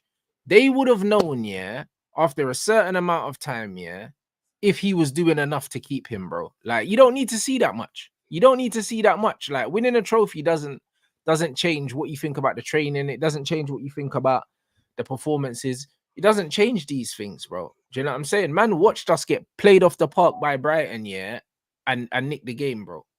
Like, them man have been watching that. We've been getting outplayed every single game this season. These men have sat here and they've watched this. They've sat here and they've watched this. So for them to sit here and watch this, yeah, and then the fact that they have never come out publicly and backed this manager. Nowhere. Why would you not back the manager and take the pressure off him, yeah, and enable him to focus on doing his job, yeah, with less pressure if you just give him public backing? And also that takes remember, it takes the pressure off the manager in the public eye, but also it takes the pressure off the manager when it comes to the players as well, because players don't like not knowing what's going on. Even the stuff that Bruno's doing right now, he's not behaving like someone who knows who the manager is going to be, because he's that guy's captain. He's saying, if the club want me, if you're the manager's captain and you know that he's your guy, if he's staying, you don't need to be saying stuff like, if the club want me. Yeah, but at the same time, what I'm saying? I hear what you're saying, but it's mainly because from what I've heard, whether Ten Hag stays or is gone, this whole luxury of the manager having a say on who stays and who goes, that's going to be passed back to the board. So I think Bruno is now looking at it and thinking, yo, like this luxury that Ten Hag had, or the luxury that he wanted when he put pen to paper, it doesn't apply to him anymore. So now I don't need to sit down and please Ten Hag. I need to please the board. But like I said, I'm just looking at it and thinking, fair enough, the PR interview. Did they have to do it? No. It was done out of choice. Yeah, but that interview was probably going to happen anyway, broski. Do you know what I mean? I don't think that's something we can read too far into. Now, of course, but it's like, I'm looking at it and thinking, when I saw the interview, then when I saw the way he talked, like he's talking now in press conferences, he looks more calm, more composed. The fact that we don't know what's going on, like, I'll be honest, like, fair enough. The season's already been trashed. So it's not like we were in Liverpool's position where they were competing for titles on trophies, and then the manager comes out and says, I'm leaving, and it disrupts everything. Fam, if they had announced 2 months ago Ten Hag was leaving, would it have changed anything? No. We 2 months ago, we weren't even... No, but it could have, because we're in a cup final, and also it disrupts the dressing room, because you saw what happened with Ralph. When the players knew Ralph wasn't staying, Matic even said, like, the players weren't really listening to man, because they knew it's like when the supply teacher comes in and you know that he's not going to be here for long. Like, they're aware. Do you know what I'm saying? They're aware. Look at Liverpool. Everyone said, oh, announcing Klopp's going to leave, yeah, is going to spur them on. They fucking tanked everything. Like, bro, like, it doesn't always work that way, bro. I'll be honest with you. Like, a few months ago, I was like, he's gone. Especially when, like, we lost 4-0. Well, that wasn't even a month ago. That was like 2 weeks ago when we lost to Palace. But, bro, I'll be honest, man. I've been keeping, like, I've been paying attention. Like, United would not surprise me, bro. Especially when you see all the reports that are coming out, which is Ten Hag under the right structure with the right people around him. What did he do? I don't really know it by heart, but, like, as in, he done well at Ajax. The reports are coming out saying, like, the new board is understanding of what he's experienced this year, which is injuries left, right, and center. The board. My problem Bro, is Liverpool, no, Chelsea and Newcastle had more injuries than us and finished above us, both of them. no, I know, but I'm saying that's me and you. But me and you have been sat here the whole year. Yeah, but asking they the know that question. too, bro. They're data people. Don't think that these men don't know this. Bro, I'll be real, man. You get surprised in football, fam. And Style of play as well. That's first thing that Wilcock spoke about when he came in was style of play, which we don't have. We have no identity. Their man came in saying that the managers, Ratcliffe said the manager's gonna have to play the style of play that the club that they want to play at the club. It's easier to bring in a manager to do that rather than to try and get a manager that's been trying to do something for 2 years to then completely change it. Like, it makes absolutely no sense from a practical standpoint to keep him. None. And when you look at the amount of teams that play better football than us, probably all the teams in the league play better football than us. You look at what Ange's done in a short period of time. You now look at what Glasner's done now at Crystal Palace. He's now flavour of the month. First half of the season, it was Ange. Second half, it was Glasner. Do you know what I'm saying? You look at what all these managers are doing, the football they're playing, compared to what we're playing. Bro, I'll be real, yeah. The only reason why their man didn't sack him immediately is because they're gonna have to pay him money. Yeah, I don't see how he survives, bro. Like, I cannot see how he survives. Yeah, but you see, that final point of yours is another reason why I think they keep him. Because I'm 50-50 with it. Because you have to bear in mind, bro, he's only got one more year to go. So I wouldn't be surprised if they look at it and think, you know what, this summer, we're just going to dedicate it to like building a board, getting rid of certain players, rebuilding the team. This manager can see out his final season, yeah? Because let's be real, even if we were to get rid of him and appoint somebody new, it's not like we're competing for a league title next year. We're not. So I think they're looking at it and thinking, give him one more year. At the end of it, he walks out a free man. I don't know, bro. I'll be honest. Like, from what I've been reading, like, fair enough, maybe it's on Twitter and this and that. But like, even what like That place Ornstein and is crazy. Fabrizio's already come out and said the Man United manager situation, it's 50-50. Like, they're still chatting to Ten Hag. Who's out there that they're chatting to? Because I look at it and I think maybe they don't really favor Tuchel. I'm glad that we don't know who he's talking to. I'm glad we don't know who they're talking to, because you know what that means? That means they're doing their job well. That's what it means, bro. I like the fact that things aren't getting leaked. But also, even though it's not getting leaked, yeah, we know that they're talking to managers because, bro, if the managers definitely stay in, yeah, why are we getting linked with all these managers if the managers stay in? Because I don't see other clubs getting linked to managers. There's clearly something in that. There's no smoke without fire. Yeah, there's no smoke without fire, bro. Do you know what I mean? Even the Tuchel thing, the way he's twerking for our club, I've never seen a manager twerk for a job that's not available. Yeah, but you know what it is? That's like, have you? No, look at Jose. Jose's twerking for every single club out there, but it's you know what the not problem really. is with me with Ineos is like, I feel like you've put too much trust into them. Where like you think because they're not reporting anything, it means they're actually doing their job behind the scenes.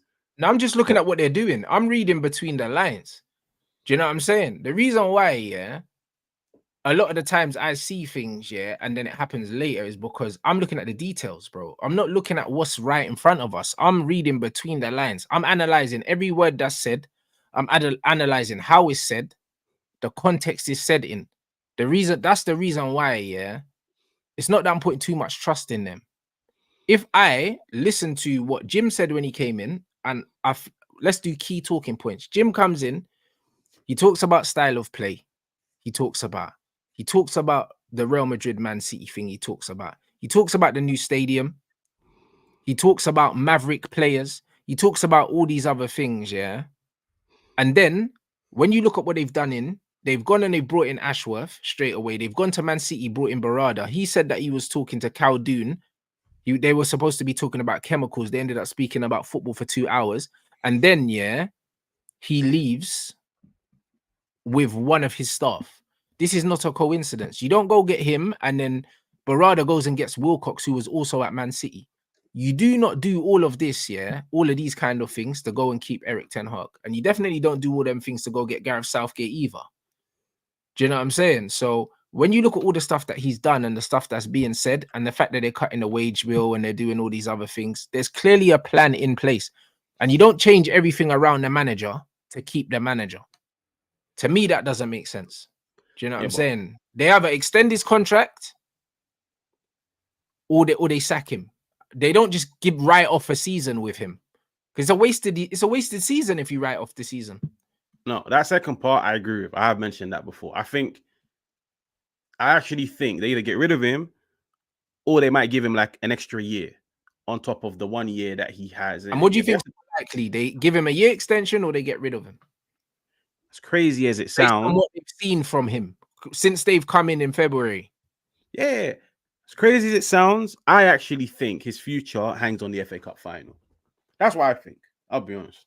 Okay. I think if he wins it, from what I'm hearing, no matter what happens, he's gone. Van Gaal won a FA Cup and he got sacked anyway because he finished 5th. This brother's finishing 8th with a minus goal difference, finished bottom of the Champions League, and you're going to give him another year based on an FA Cup final that we might fluke. Oh, it's true, but it's like at the end of the day, I think. By the way, like Ten Hag getting sacked, we were all against it. Well, I was against it, yeah. But I think at the time, people might justify it and say, look at who was available, like Jose Mourinho. Okay, I think with this one, it's like, look who's really available. Every manager, there's a massive gamble on, yeah. And I just think it all hangs on the FA Cup final and all the other changes they've made, bro. Whether Ten Hag was successful or not, they would have had to make those changes. Like we needed a board reset. We needed to implement. We needed it, but if we are playing well, yeah, there's no guarantee that was gonna happen, Haj. Do you know what I'm saying? That happened because it was needed to happen, but also they've seen it as one of the reasons why, one, we're not successful, and two, to modernize us and bring us on par with everyone else. Do you know what I'm saying? Even the fact that Barada came in, yeah, Barada is obviously part of the City group and they've got a multi-club model. So everything has been put in place for the long-term sustainability and progress of this club. Writing off a full season of football, yeah, doesn't really make sense, because if that was the case, yeah, like why, bruv, these men are paying money for Ashworth. Like they're paying money for Ashworth because they've decided they want him. If their plans were so wishy-washy and interchangeable, then they could have said, oh, we wanted Ashworth, but he's going to cost money. These men say they want 20 million. Let's go get Paul Mitchell instead. They were like, nah, we want this guy. So that tells me that they have a clear idea of what they want. And the manager couldn't have been first choice because it's not their man. Do you get what I'm saying? Like, why would they get their first choice for everything else but management? I don't see they're going to settle on the manager because they didn't settle on the DOF. They didn't settle on the CEO. But I think it's because, so you're talking about first choices. I don't think they have a first choice for a manager. I don't think so. I believe they have a first choice and a second choice and a third choice based on the style of football that they want. And you think out of all three of your choices, Ten Hag isn't one of them? Or like him staying? I don't think he is one of them. And the reason why I also don't think he's one of them, Brailsford, he done a diary of the CEO, which I watched when he took over, and he talks about leadership qualities and he talks about communication and all these other things. Ten Hag's communication is god awful, bro. Like even his speeches at the end of the season, both of them were literally copy and paste. The guy's communication is poor.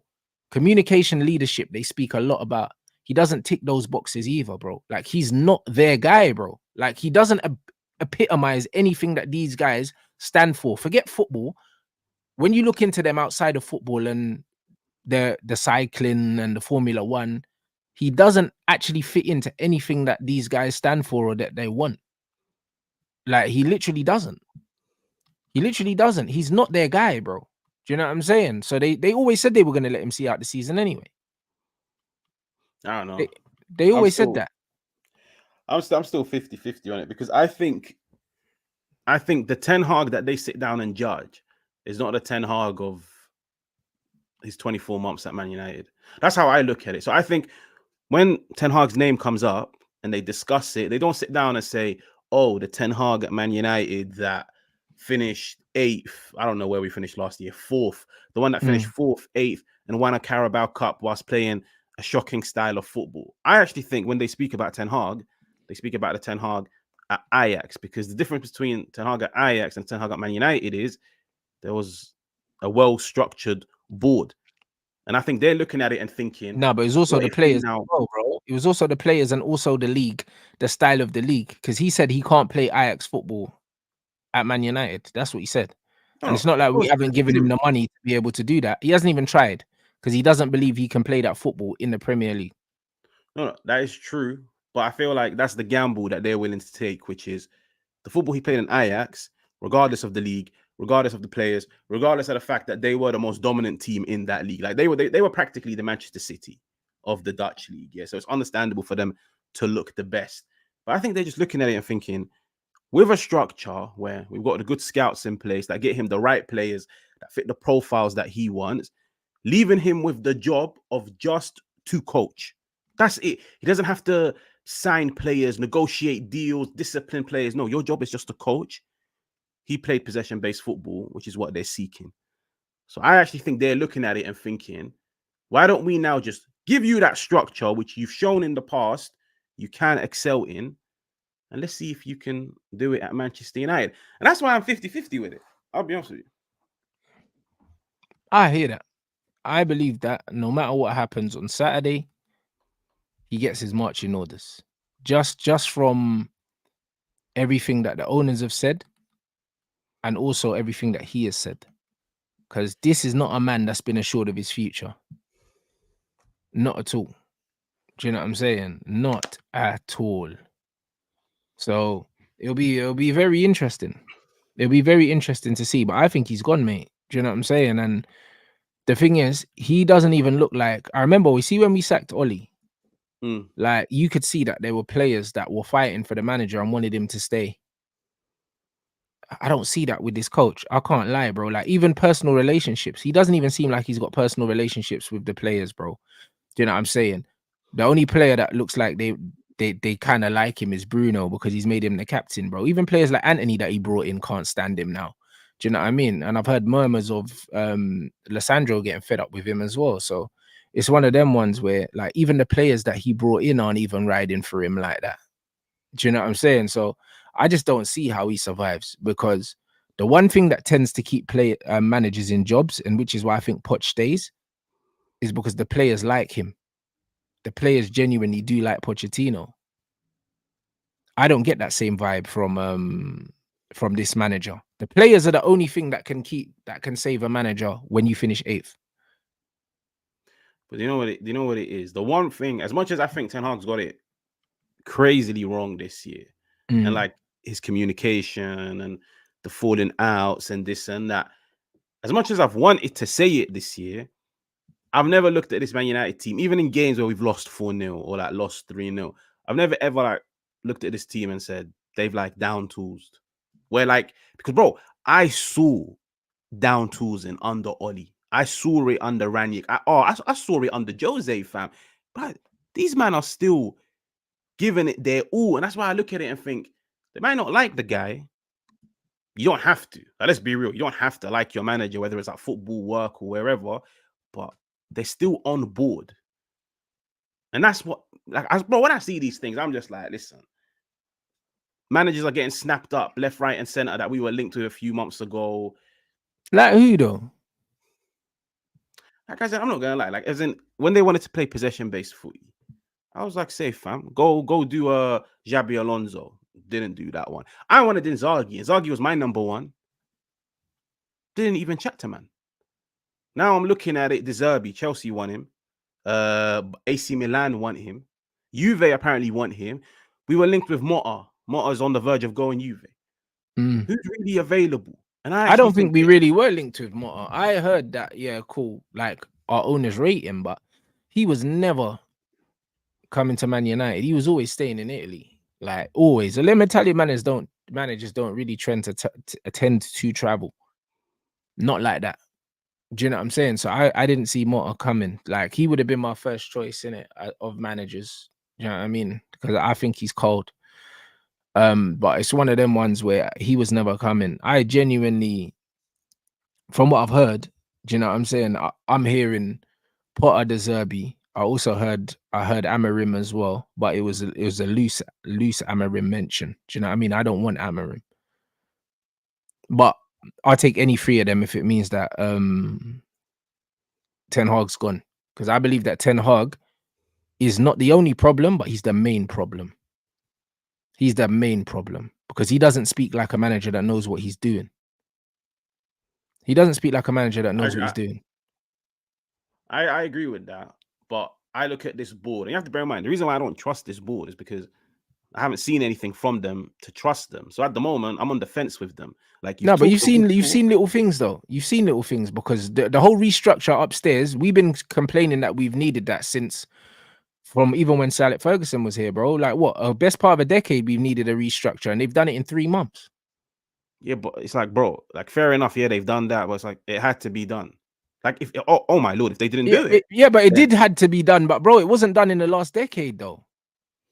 Yeah, but that's because the old board was just content. But it's like, but they could have come in and left things the same, and then we could have been pissed at them. We have to give them the benefit of the doubt. They've made big decisions in 3 months. Haj, they've come in, they've given us a new CEO. We all hated Woodward, and then do you know what I'm saying? We all hated Woodward, and then Arnold. We didn't like them, and they've replaced man. There was an interim brother that they had in there that they got rid of, and they just gave Blanc his seat until he fucked off. Do you know what I mean? Everyone was talking about Murto madness. I told people Murto was gone. There was murmurs saying, "Oh, Murto's gonna get a different role." Murto got fucked off. Do you know what I'm saying? Like all the guys that were there, that man weren't really doing nothing. They got fucked off. Even Darren Fletcher's role's different now because they brought in Wilcox. Now Darren Fletcher's gonna do something else. He'll probably eventually get sacked as well. Do you know what I'm saying? So they've made big changes in a very short period of time. Even in the physio department, we're getting new physios, new everything. Like everything's being done in a very short space of time. There's also stuff been put in place to get in a new stadium as well, bro. Like all of this has been done within 3 months, bro. Like we can't say they haven't done anything. Like that's disingenuous, really. Like because the transfer window's not open, so we can't get players. But outside of that, in 3 months, they've done more in 3 months than we've seen in a decade, bro. No, I agree with that. But I look at it as it just had reached that point where it had to be done. So it's like, fair enough, they didn't have to. They could have easily come in and been like, you know what, Murto, let's give you another 12 more months in it, yeah. But when you look at the way they had performed in the past decade, like they were screaming for the sack. Like, what's the report the other day, which is half of Man United's office still work from home. From home, yeah. Bullshit. Yeah. And like now we all want them back in. All the companies in London don't even do hybrid anymore. So it's like I feel like United were just proper late to the party, or like proper late into making changes, which should have been done 5 years ago, bro. But I'm looking at it and I'm just thinking, let's see what you do with the manager. And I still stand by. Maybe they've prioritized the board, getting the right people, and just giving that good board to a manager that had shown in a different league, fair enough, he can get something out of players, or he can build something sustainable with a decent board. Because the Man United board of past, Jose failed, LVG failed, Oli failed, Ranić failed, David Moyes failed. That's just how I'm looking at it. But why would they give a fuck what he done in Holland, especially being, bruv, these are old English brothers. Do you think they give a fuck about what he's done in Holland? They don't even care about that league. You know the ones that they'll be like, fuck that league. Like, what have you done in England? True. You ain't done nothing here. No, it's true, but it's like when you compare it to who's currently available, as wild as it sounds, what he's done, what Ten Hag done with Ajax is way more impressive than what, for example, De Zerbi's done with Brighton. It's true. So imagine they're looking at it like that. Hold on. What did he do at Ajax? What, he won the league in a league where they win the league anyway. Yeah, but as soon as he left, bro, but they won it before him as well, bro. Like, do you know what I mean? It's a league title, bro. Yeah, but they won it before him, and they will win it after him, bro. Do you know what I mean? Like, De Zerbi had Brighton playing in Europe, bro. They'd never played in Europe before. How is it more impressive? Okay, he had them playing in Europe. Yeah, fair enough. Like, as I'm not saying De Zerbi, what he's done at Brighton is bro, Ajax got one of the biggest wage bills in the Eredivisie, bro. Yeah, it's not the same. Like, it's not the same job. It's nowhere close to the same job. But in terms of what they had achieved, it's not really a comparison, bro. Like one guy's one. Fair enough. One guy. It's not a Managed the comparison team. because you can't really compare the two clubs. That's I like know. comparing a club like FC Porto, for instance, who play Champions League and this, that, and the other. Porto might not be, you know what I mean? Man might look at Porto because Ajax is a big club. Like Brighton's not a big club, bro. Brighton were, what, 6 years ago, they were in the Football League.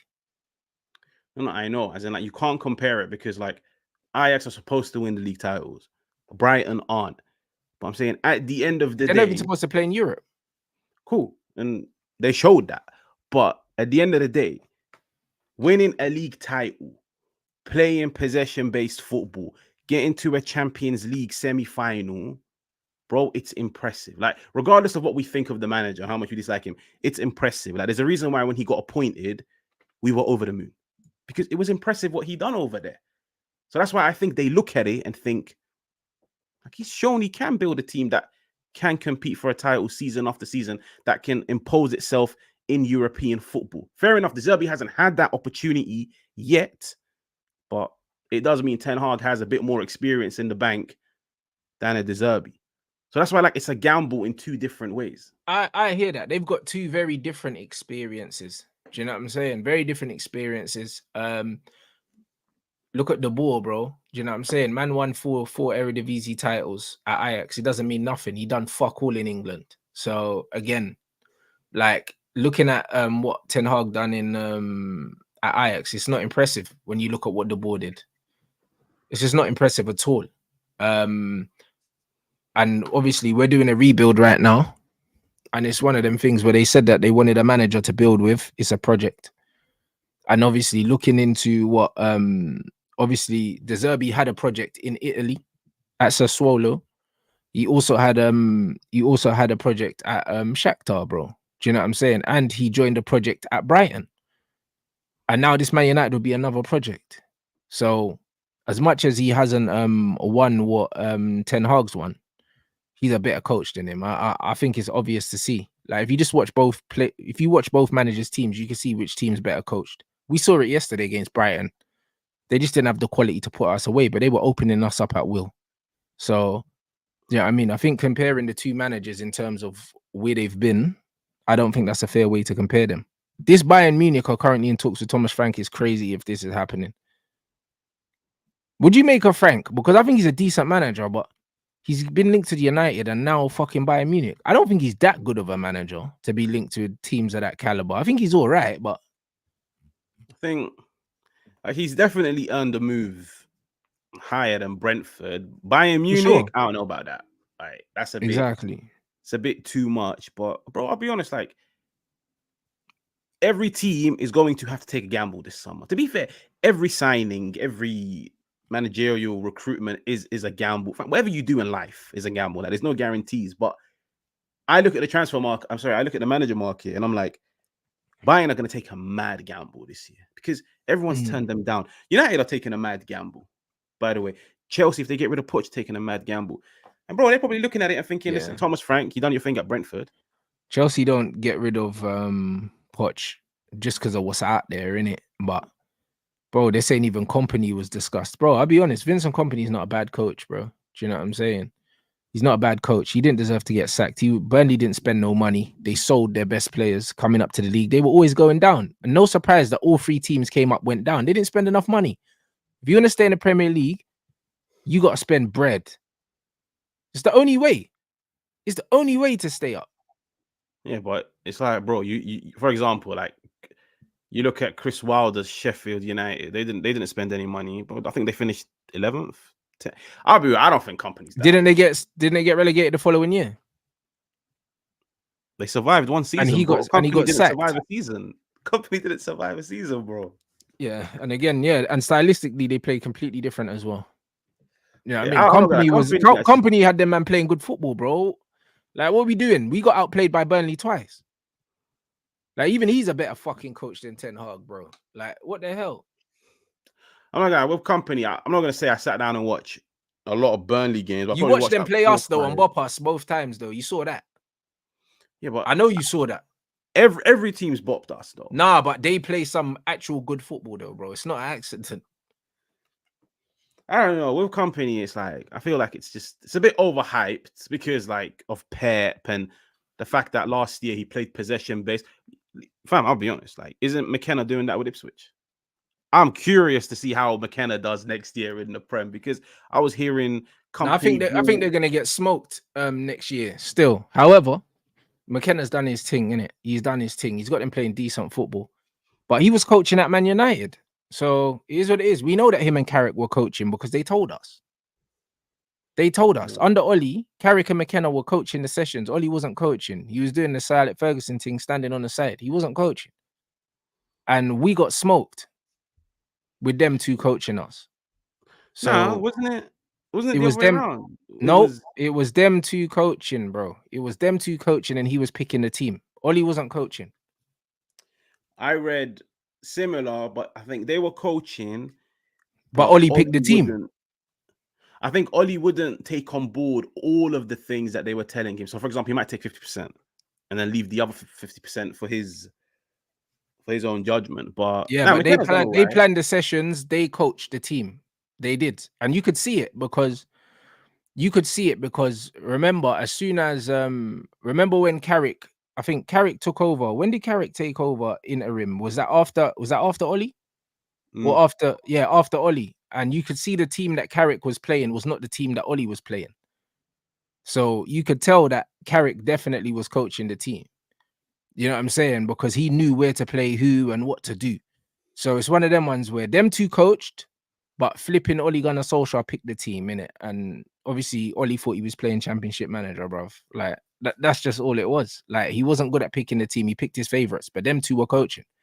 So I'm not surprised that McKenna's doing well. And also Carrick did well as well in his first season, coaching as well. They're both good coaches in their own right. But whether he's a Premier League coach is something completely different. Do you know what I'm saying? So it's going to be interesting. If he has a good season in the Premier League this season, clubs will come in for him immediately. I think if he has one good season, I think he'll end up somewhere else for the simple fact that his face fits, his name fits. Do you know what I mean? And there'll always be a job. There'll always be a job for him. Yeah, I still feel like it's early with those managers. Like even company. Like, I don't think he's anything special at the moment, but we don't have anything else, bro. Remember, we're in the era now where all the guys we watch play football are now managers. yeah, that is true. That's where we are now, bro. Like Xabi Alonso never had no experience really, and now look what he's done. Now he's the best manager in the world. Not literally, but do you know what I mean? He's in the conversations now. He could do an unbeaten treble. So all of a sudden, like we watched Xabi Alonso play football, and now he's a gaffer, and he's a young gaffer. Like these young gaffer things are happening now. He's young, Nagelsmann's young, even Arteta's young. Even you look at the Zerbi, bro. Like he's fucking 44, bro. That's not old. Man, I used to see managers with grey hair, bruv. Like these men are young. So McKenna, this young manager thing is the wave now. This is the wave now. It is, but you know what it is? You need to appoint the right young manager, right? Because we've seen a lot of, like, for example, I remember when Gerrard popped onto the scene, or Lampard. Oh, nah, he's a phony though. But these men, you always knew they were phonies though, man. Bro, I'm not gonna lie. Okay, Lampard, fair enough. Gerrard, what he done with who was it? Rangers. I was like, listen, like, we might have a conversation about it, but he was just shocking. And like even now in I forgot the team he's at in Saudi, he's stinking it out. Yeah, he's stinking it out over there. Like first signing was Jordan Henderson and shit like that. So yeah, but that shows you everything about him. You know what I mean? Your first signing, you got all that money and you go and get Jordan Henderson. Yeah, you're not serious. First thing you thought is, let me pay one of my mates. Do you know what I'm saying? Instead of going and getting a real baller when you've got all that money, bro. That really shows you that he's not the guy. And again, if you're a coach and you have a philosophy and you know what football you want to play, you don't go and get a washed up Jordan Henderson if you can sign anyone. You sign people to win. And this is the point. So like a coach that has his own identity, he knows the kind of football he wants to play and the kind of footballers that would suit it. That's what we need. The fact that Ten Hag couldn't identify his own players is a worry for me. Because you know the kind of football you like. If you was the coach of Man United, you would know what kind of players you would want to sign to implement the football you want to play. How come he couldn't do that? That's a big worry that he can't even sign players for his own style of football. I think another issue with Ten Hag was a bit too arrogant for my liking. He was like everything about him, the whole hybrid of like possession based and like pressing and trying to like integrate players that me and you and including everyone in the chat know don't work in a particular style of football. Like I've always said it. I feel like he trusted himself too much. I don't really have a problem with it because sometimes the managers that do achieve greatness, but when you don't, you look like a right dumbass. And Facts. that's why, like with him, it's been a car crash of a season. It has, man. And so what? Tuchel's your first choice, yeah? I didn't like if everyone was available. If Or Tuchel's like, available, out of who's available, we've got De Zerbi, Tuchel, and Potter available. That's who we've got. Southgate is not an option. We don't want Southgate. He's too old. He's out of he's not coached at any decent level club football, and he's got a relegation on his CV. So we don't want Southgate. Like, who is it?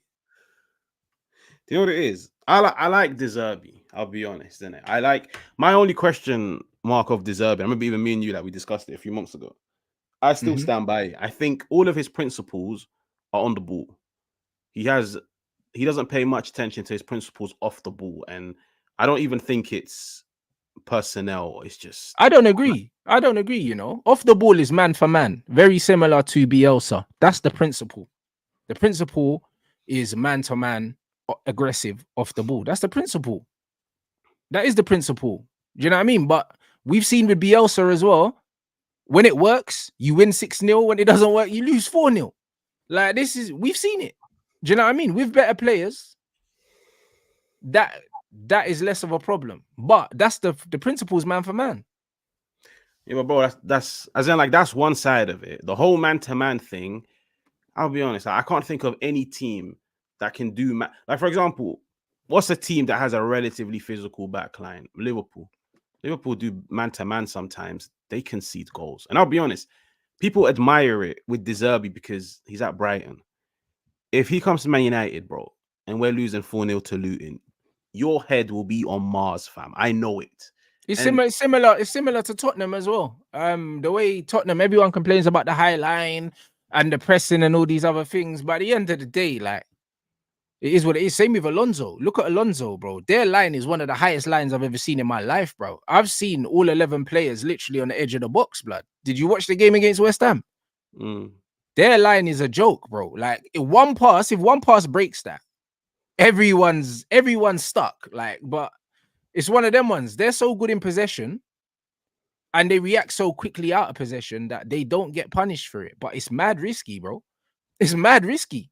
Like, it's mad suicidal, but I'd much rather that than watch super defensive, low block, like pragmatic football. I'd rather that, bro. Maybe it's just I'm sick of managers like Conte and Jose, and do you know what I mean? I'm sick of that now. I don't want to see that no more. Do you know what I'm saying? I get that because it's like I always use this example when I speak on Tottenham, where I'm like I think Ange needs to be getting asked so much more questions than he is. But the reason why nobody's asking them is because you're a Tottenham fan, you'd be like, fam, last year I had Conte. Fam, before Conte, I had Mourinho. Like, I'm accepting this suicide footy under Ange. It's entertaining, but yo, we can get cooked. So I'm willing to take it on the chin, yeah. But I guarantee you, after a year, you're not gonna take those batterings on the chin anymore. You have to ask questions. My issue with De Zerbi is I love his principles on the ball. Yeah. And I'm so familiar with his game. Yeah, like probably the most. And it's just the thing I don't like about him is he defends very similar to Ange. And I don't like Ange's structure off the ball. It's Bielsa. It's the Bielsa thing. The in-between version of that is Thiago Motta, who does zonal and he does man for man. He does a mixture of both. But he's more defensive and he scores less goals. Do you know what I'm saying? So he's kind of the bridge. But that's what I like. Like, I like the best of both worlds, where I like a manager where, like, for example, that's the main reason why I'm spreading this Tuchel prop. Because I'm like, fair enough, Tuchel, people might look at him and just judge him on pragmatic. That's the thing. I don't think Tuchel is as pragmatic as people like to make seem. The only I question think mark he I is have, because he adapts to his players, and that's what pragmatic managers do. the only question mark I have of Tuchel is, so for example, if we get De Zerbi, the day it gets announced, I can make a video and break down exactly which players he'll like, which players he won't like, how we'll play. The problem is Tuchel. Is that not what you need if you're trying to build a team from scratch? Wouldn't you rather that than have a manager that's going to come and accommodate to the players he has? And then how do you rebuild? No, it's fine. But I'm saying, like, as in with Tuchel, as much as, yeah, I agree with what De Zerbi would do, I still think with the current crop of players, or he goes out and gets better personnel, that structure is too open in the long run. And we will pay the price for it. Yeah. As much as we will love the triangles and the geometry and all of that shit, there will come days where you're watching us and you're thinking, like, yo, we can't move forward with this. The thing about Tuchel is, if Tuchel was to come in and, for example, play me the football that he played at Dortmund, oh, I'm on board with that. That's high line, that's pressing, that's bopping teams off the park. The football that he played with PSG, I'm on board. The only problem is with Tuchel, ever since then, it's gone downhill. So that's why, like, when I look at Tuchel, I'm like, which side are you going to bring to me? Yeah, Are you but going to bring again, Dortmund? we haven't seen Dortmund Tuchel replicated anywhere else. That's the problem. Just like we haven't seen Ten Hag Ajax replicated anywhere else. So how much of it is him and how much is it the players that he had available? Like how much of it is it? Do you know what I'm saying? Because it could be, because like I said, Tuchel adapts to his players. So maybe he looked at the players he had and the style they used to play in and said, cool, we'll just continue with this. But you see, that's where I look at the board. Because my hope is that, like, the new board will come in, they'll tell a manager, listen, we want to play possession-based football. I will get you who you need. What type of number 8 do you need? You need this, that? I will go get them for you. You just coach. So I look at Tuchel and I think, because I've seen him play the possession-based game, I've seen him play the high press game. Imagine you give him now the players that suit that game, bro, we will be good on the ball and off the ball. Because I think Thomas Tuchel, tactically, is one of the best in the world. But having said that, sometimes him being tactically good can be his biggest downfall. Because sometimes I see him, like, tinkering with things a bit too much, where I'm like, no, just stick to that. But, bro, the Tuchel I saw at Chelsea, bro, man was going into games, setting up in a completely different way every half an hour of the game, and they're walking out 1-0 victorious away from home. Like, I respect that side of the game. The Zerbi, that's the Jose side, though. Like, it's like, but man can't have another Jose blood, some German Jose blood. Do you know what it is? I can, if we get the Zerbi, I'm on board. But you know what's going to start getting spiked, yeah? You're going to be sat. Like, that's just how football works. I'm not, though. Wishing no, you know what? You know why I'm not? Because I understand, yeah, that there's no such thing as a perfect system. There's no such thing at all. But one thing, yeah, that's always kind of been my whole life, yeah, watching football, the best teams, in my opinion, have always been the teams that made other teams worry about them. Always. Do you know what I'm saying? And I want to become one of them teams where teams worry about how to stop us instead of us worrying about how to stop to set up and stifle other teams, bro. Like, because to me, that's underdog football. Do you know what I'm saying? Like, and that's why I like the way that Leverkusen are playing right now. Because they're just like, yo, worry about us, blood. I don't care if you're Bayern Munich. Worry about us. Like, that is how top teams play. And I want Man United to play our football, worry about us. Do you know what I'm saying? And it's one of them things where if we want to improve as a team, buy better players. Because the system works, bro. Like, there's weaknesses to every system. But if you're so good at a system, no one won't be able to stop you. Just like Messi, you know he's going to cut into the left foot. Good.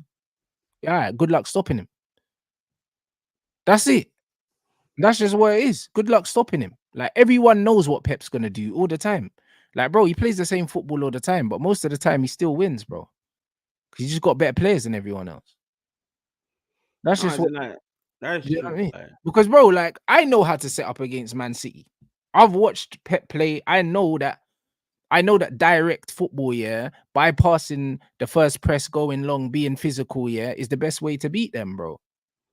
But so does every other fucking manager in the league. and they don't do it. Do you know what I'm saying? It's only really Klopp, yeah, that really gives man real problems. Do you know what I'm saying?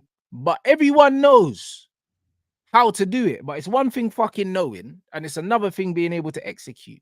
If Man United get the framework in place and we start to get the players, even though people are going to know how to set up against us, they won't be able to stop us. When I watch Brighton play Liverpool, yeah, Liverpool are one of the best pressing teams in the league. Brighton cutting through them like a hot knife through butter repeatedly. Playing out from the back, Brighton are good, and they don't even have good players there. If we give De Zerbi good technical players, even someone like Alessandro playing out from the back for De Zerbi, yeah, bro, in that system, the way he breaks lines and stuff, he would never have. He's never had a centre half with the technical ability of Alessandro. He's never had that. Nah, you know what it is? It's like where me and you differ and we look at things differently is you pay a lot of attention to like teams on the ball. De Zerbi on the ball, wow, you give him Lissandro, you give him Dallo, but you give him Onana. As much as I think Onana's shit and we need to get rid of him, you give him Onana, he's better than Steele, he's better than Verbruggen.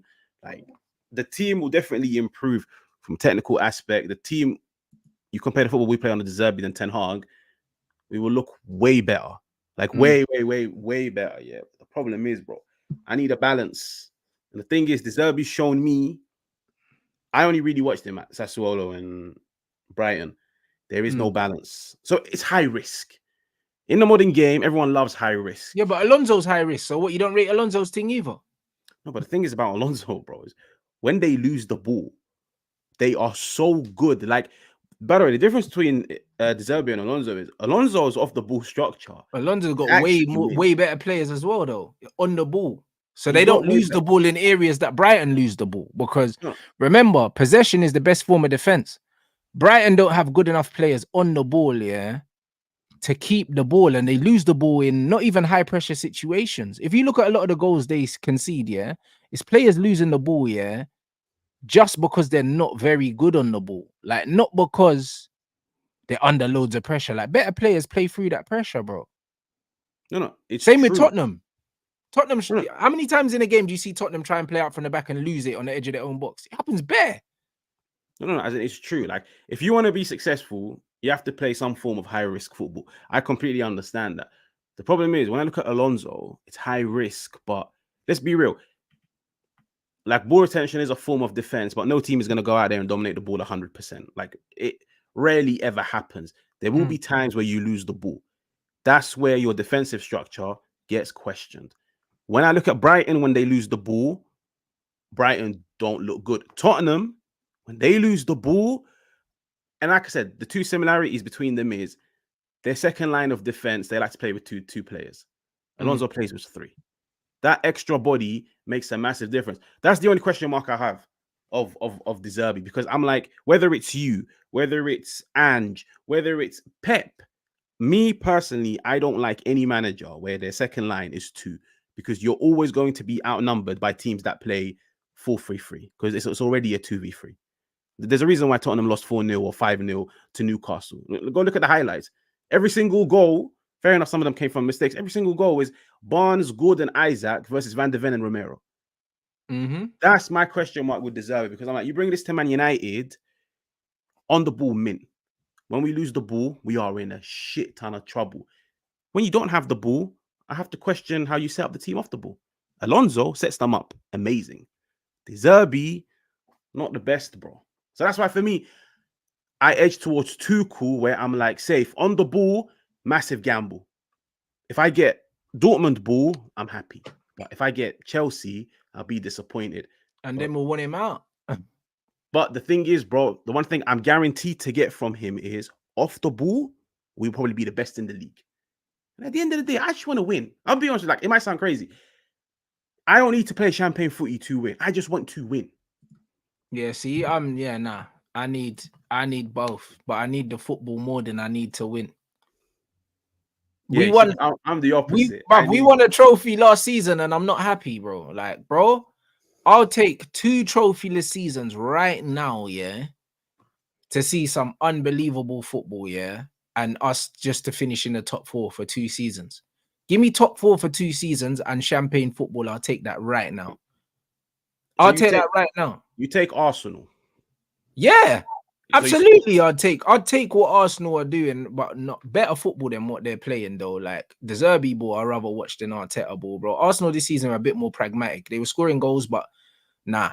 If you give me 2 seasons of the Zerbi, yeah, and you give me 2 top 4 finishes and building a squad and bringing in better players, yeah, and I can see where we're going. Eventually, that good football and good players is going to turn into trophies by default. It will. But you know what it is? You usually just said it yourself, which is you look at Arsenal this season, they took it to the final game week. Like they took it to game week 38. But it's because last year they didn't have that defensive side to them. Like I think last year offensively they were better. They were spanking teams left, Exactly. right, and center. And the reason why, yeah, they didn't do it this year is because individually, their attackers, I don't rate them. Individually, in terms of their star quality, they ain't really got star quality. Like when games are really, really tight, yeah, they don't have a joker in it. And it's one of them ones where when you play pragmatic football, you need a joker. This is why when you look at Jose Mourinho and stuff like that, the reason why he could play like that is because he had Gareth Bale or he had CR7 or he had someone like that. Jose loves a joker. Do you know what I mean? He sets up very astute and then he's got match winners scattered around the pitch. Arsenal don't have match winners, bro. Kai Havertz is the match winner. Like, nah, like, bro, like it's different. Do you know what I'm saying? Like, you either need to play as a full team, attack as a full team, risk conceding, Hazard as well. Do you know what I mean? Or you defend as a team and then you attack with Kane and Son or something, but you need killers, bro. Like Arsenal ain't got killers. That's why when they attacked as a team, they were probably more entertaining, but they conceded more. There's always a trade-off, Hadj. Always, unless you've got a very well-structured team and then you've got a couple wild cards that can just win you a football match. And Arsenal don't have them wild cards. They don't. You know what it is? They don't have like Mavericks, shall we say? Yeah, but their like structure, a wild card for Chelsea right now. Their structure is good, but my point was very the good. reason why they got further this season. Like, I'm not going to turn around and run along with the narrative. Oh, it's because they signed Kai Havertz. Yeah, like fair enough, he's done well, but I don't think he's made that much of an impact. I just think this season, off the ball, they're way better than they were last season. And bro, at the end of the day, it's like Fergie said, like not literally, but like a defense wins you titles. Yeah, they improved this year defensively and off the ball. It took them to game week 38. Last year, they were just focused on the ball. What can we do? How many men scored double digits last year? Martinelli, Odegaard, Saka, Gabriel Jesus. I think Xhaka was like 2 goals shy of it. But off the ball, they weren't the best. And that's why I think they were still good. They were still good off the ball, but also remember they didn't have the injuries this season that they had last season as well. Their whole core was fit for the whole season, apart from Gabriel Jesus, pretty much. Who, let's be fair to him, he's not very good in it. Like, do you know what I mean? It's just so that, like, honestly, like Havertz is better than him up front, and it hurts me to say that because I'd rather watch Jesus in it, but he just runs around and doesn't really do much. So it's one of them things where I get what you're saying about the structure, but there's always a trade-off because Arsenal had the best attack and the best defense and they still didn't win the league because City got the better individuals. And again, football comes down to the players. I still believe the players are important. So no matter how we look at it, you need the system and you need the players. You need both. You need both at some point. I agree with that because you can make a case like the players make the system. Yeah. So I agree with that, but the system needs to be focused on and off the ball. Like City, amazing. The players, amazing on the ball. Go look at City off the ball. One of the best in Europe ever since. Yeah, they're dogs, bro. They're dogs off the ball. And again, look at, like I keep telling people, look at Bernardo Silva and Phil Foden. Everyone talks about them on the ball. Off the ball, they're 2 of the hardest working players in the league. Do you know what I'm saying? But again, that comes down to profiles. Pep likes hard-working players that are also good on the ball. Yeah, it's the best of both worlds, isn't it? Like they're good off the ball, they're good off the ball. But the thing is, they're good on the ball and they're good off the ball. But with Pep, the way he plays football, his principles focus on and off the ball. Arteta this year's shown principles on and off the ball. He just doesn't have... off the ball is completely different though. He's more off the ball. He's more pragmatic than Pep off the ball, innit? He more sets traps. Pep's pressing system's different, but there's different ways. There's there's zonal pressing, and there's man for man. It's just that the Zerbi likes man for man. That's a Bielsa thing. That's why we used to cut through leads, because the man for man press is good when it works, but when it doesn't work, it leaves you open. Angie's the same, man for man press. And it's exactly the same. But which approach do you think is more sustainable? I think Pep's approach is safer. It is safer. Do you know what I mean? It's way safer. But I don't want safety, bro. Take the safety off, bro, and let the shots go on. Join Tuchel Nation, fam. I know you want in. Tuchel tried to sign, Declan Rice, and he signed my man from Tottenham, bro, Eric Dyer, to Bayern Munich, bro. I don't want Tuchel. Imagine being able to sign anyone, and you signed Eric Dyer.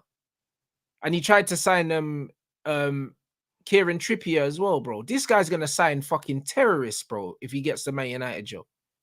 Oh no! By the way, let's just put it out there. And as like, when I said I want Tuchel, I said with the board taking care of recruitment. Yeah, you want the Dortmund Tuchel, but he's dead. Tuchel, not in charge of recruitment, just Tuchel the coach. That's what I want. But I saw this guy sign 32-year-old Aubameyang or 28-year-old Sterling. I think his talent ID is as bad as Ten Hag's. It's bad. It's bad. It's horrible. Yeah. The coach, I'm on board because I know I'm getting both. Like United off the board. I don't doubt him as a coach. Then but I doubt everything else around him. I doubt his talent ID, because talent ID also is not just signing players, it's also having players and not using them. Like Ten Hag having Ahmad and not using him. Do you get what I'm saying? That's what talent ID is also. It's not just signing players, it's having players and knowing how to get the best out of them, knowing best how to use them. I don't trust him to do that because I've seen the kind of players he signs. So he worries me. He genuinely worries me. I believe we could give him the right players and he wouldn't use them properly. Yeah, but you could, it's like fair enough, innit? Like I'll probably be bringing up a season which was like 4 or 5 years ago, but Neymar's best ever season at PSG was on the Tuchel. It's just, you don't know what you're getting. And that's why I'm saying it is a gamble with him, because Neymar on the Tuchel was an animal. Like what he had Neymar doing. Yeah, because he gave him a platform to build on, because he set up the right stuff behind him, which is how you should play with someone like Neymar. So but again, Jose would do the same thing. Jose done it with Son. Remember Son and Kane, bro? At Tottenham. So I'm saying, bro, imagine I don't want to play that. Football was dead, though. You know, that football was dead, Haj, bro. You're meant to be on the Joga Benito vibes, blood. You're moving mad right now. I can't lie, bro. Nah, bro. Nah, I don't like where this is going, bro. Do you know I'm open to both. I'll be honest. It's just I'm not. Man. I'm more like football structure type of guy, and I can trust Tuchel off the ball more than I can trust De Zerbi off the ball. But at the end of the day, both teams will score goals. The difference is Tuchel will score 2, De Zerbi probably score 4. Exactly. Am I dying for those 2 extra goals? You know, we never scored 5 goals against anyone this season. We scored 4 against Newport. I think that's the most we scored in one game. I want to see us destroy teams. Crystal Palace scored 5 goals last game. Bro, it could be done, fam. I saw Tuchel spank Norwich 7-0. Join the nation. Brother. This is crazy. We're not doing the Tuchel thing. If we sign Tuchel, I'll welcome him with open arms. But I'm not out here campaigning for Thomas Tuchel. Bro, you know what I'm saying? I want De Zerbi. There's rumors that someone's paid Brighton compensation for De Zerbi, innit? But but I don't know how legit that is, guys. You guys just put it in the chat.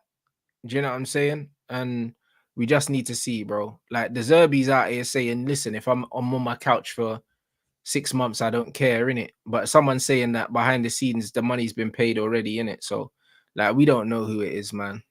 We really don't know. But if it's not us, it's whatever for me.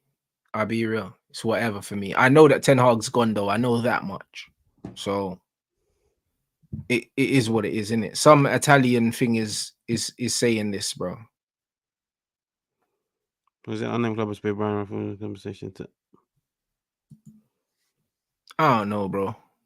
You know what I'm saying? 4.3 is cheap, like relatively low. It's peanuts, bro. Man said everything is already done, but there's maximum confidentiality about who the club is. Do you know what I mean? It's an Italian outlet, so do you know what I mean? That doesn't necessarily mean that it's an Italian club, though. Do you know what I'm saying? So, but you know what it is? You know, Milan have been linked with him for the past they have been. 3-4 months. They have been.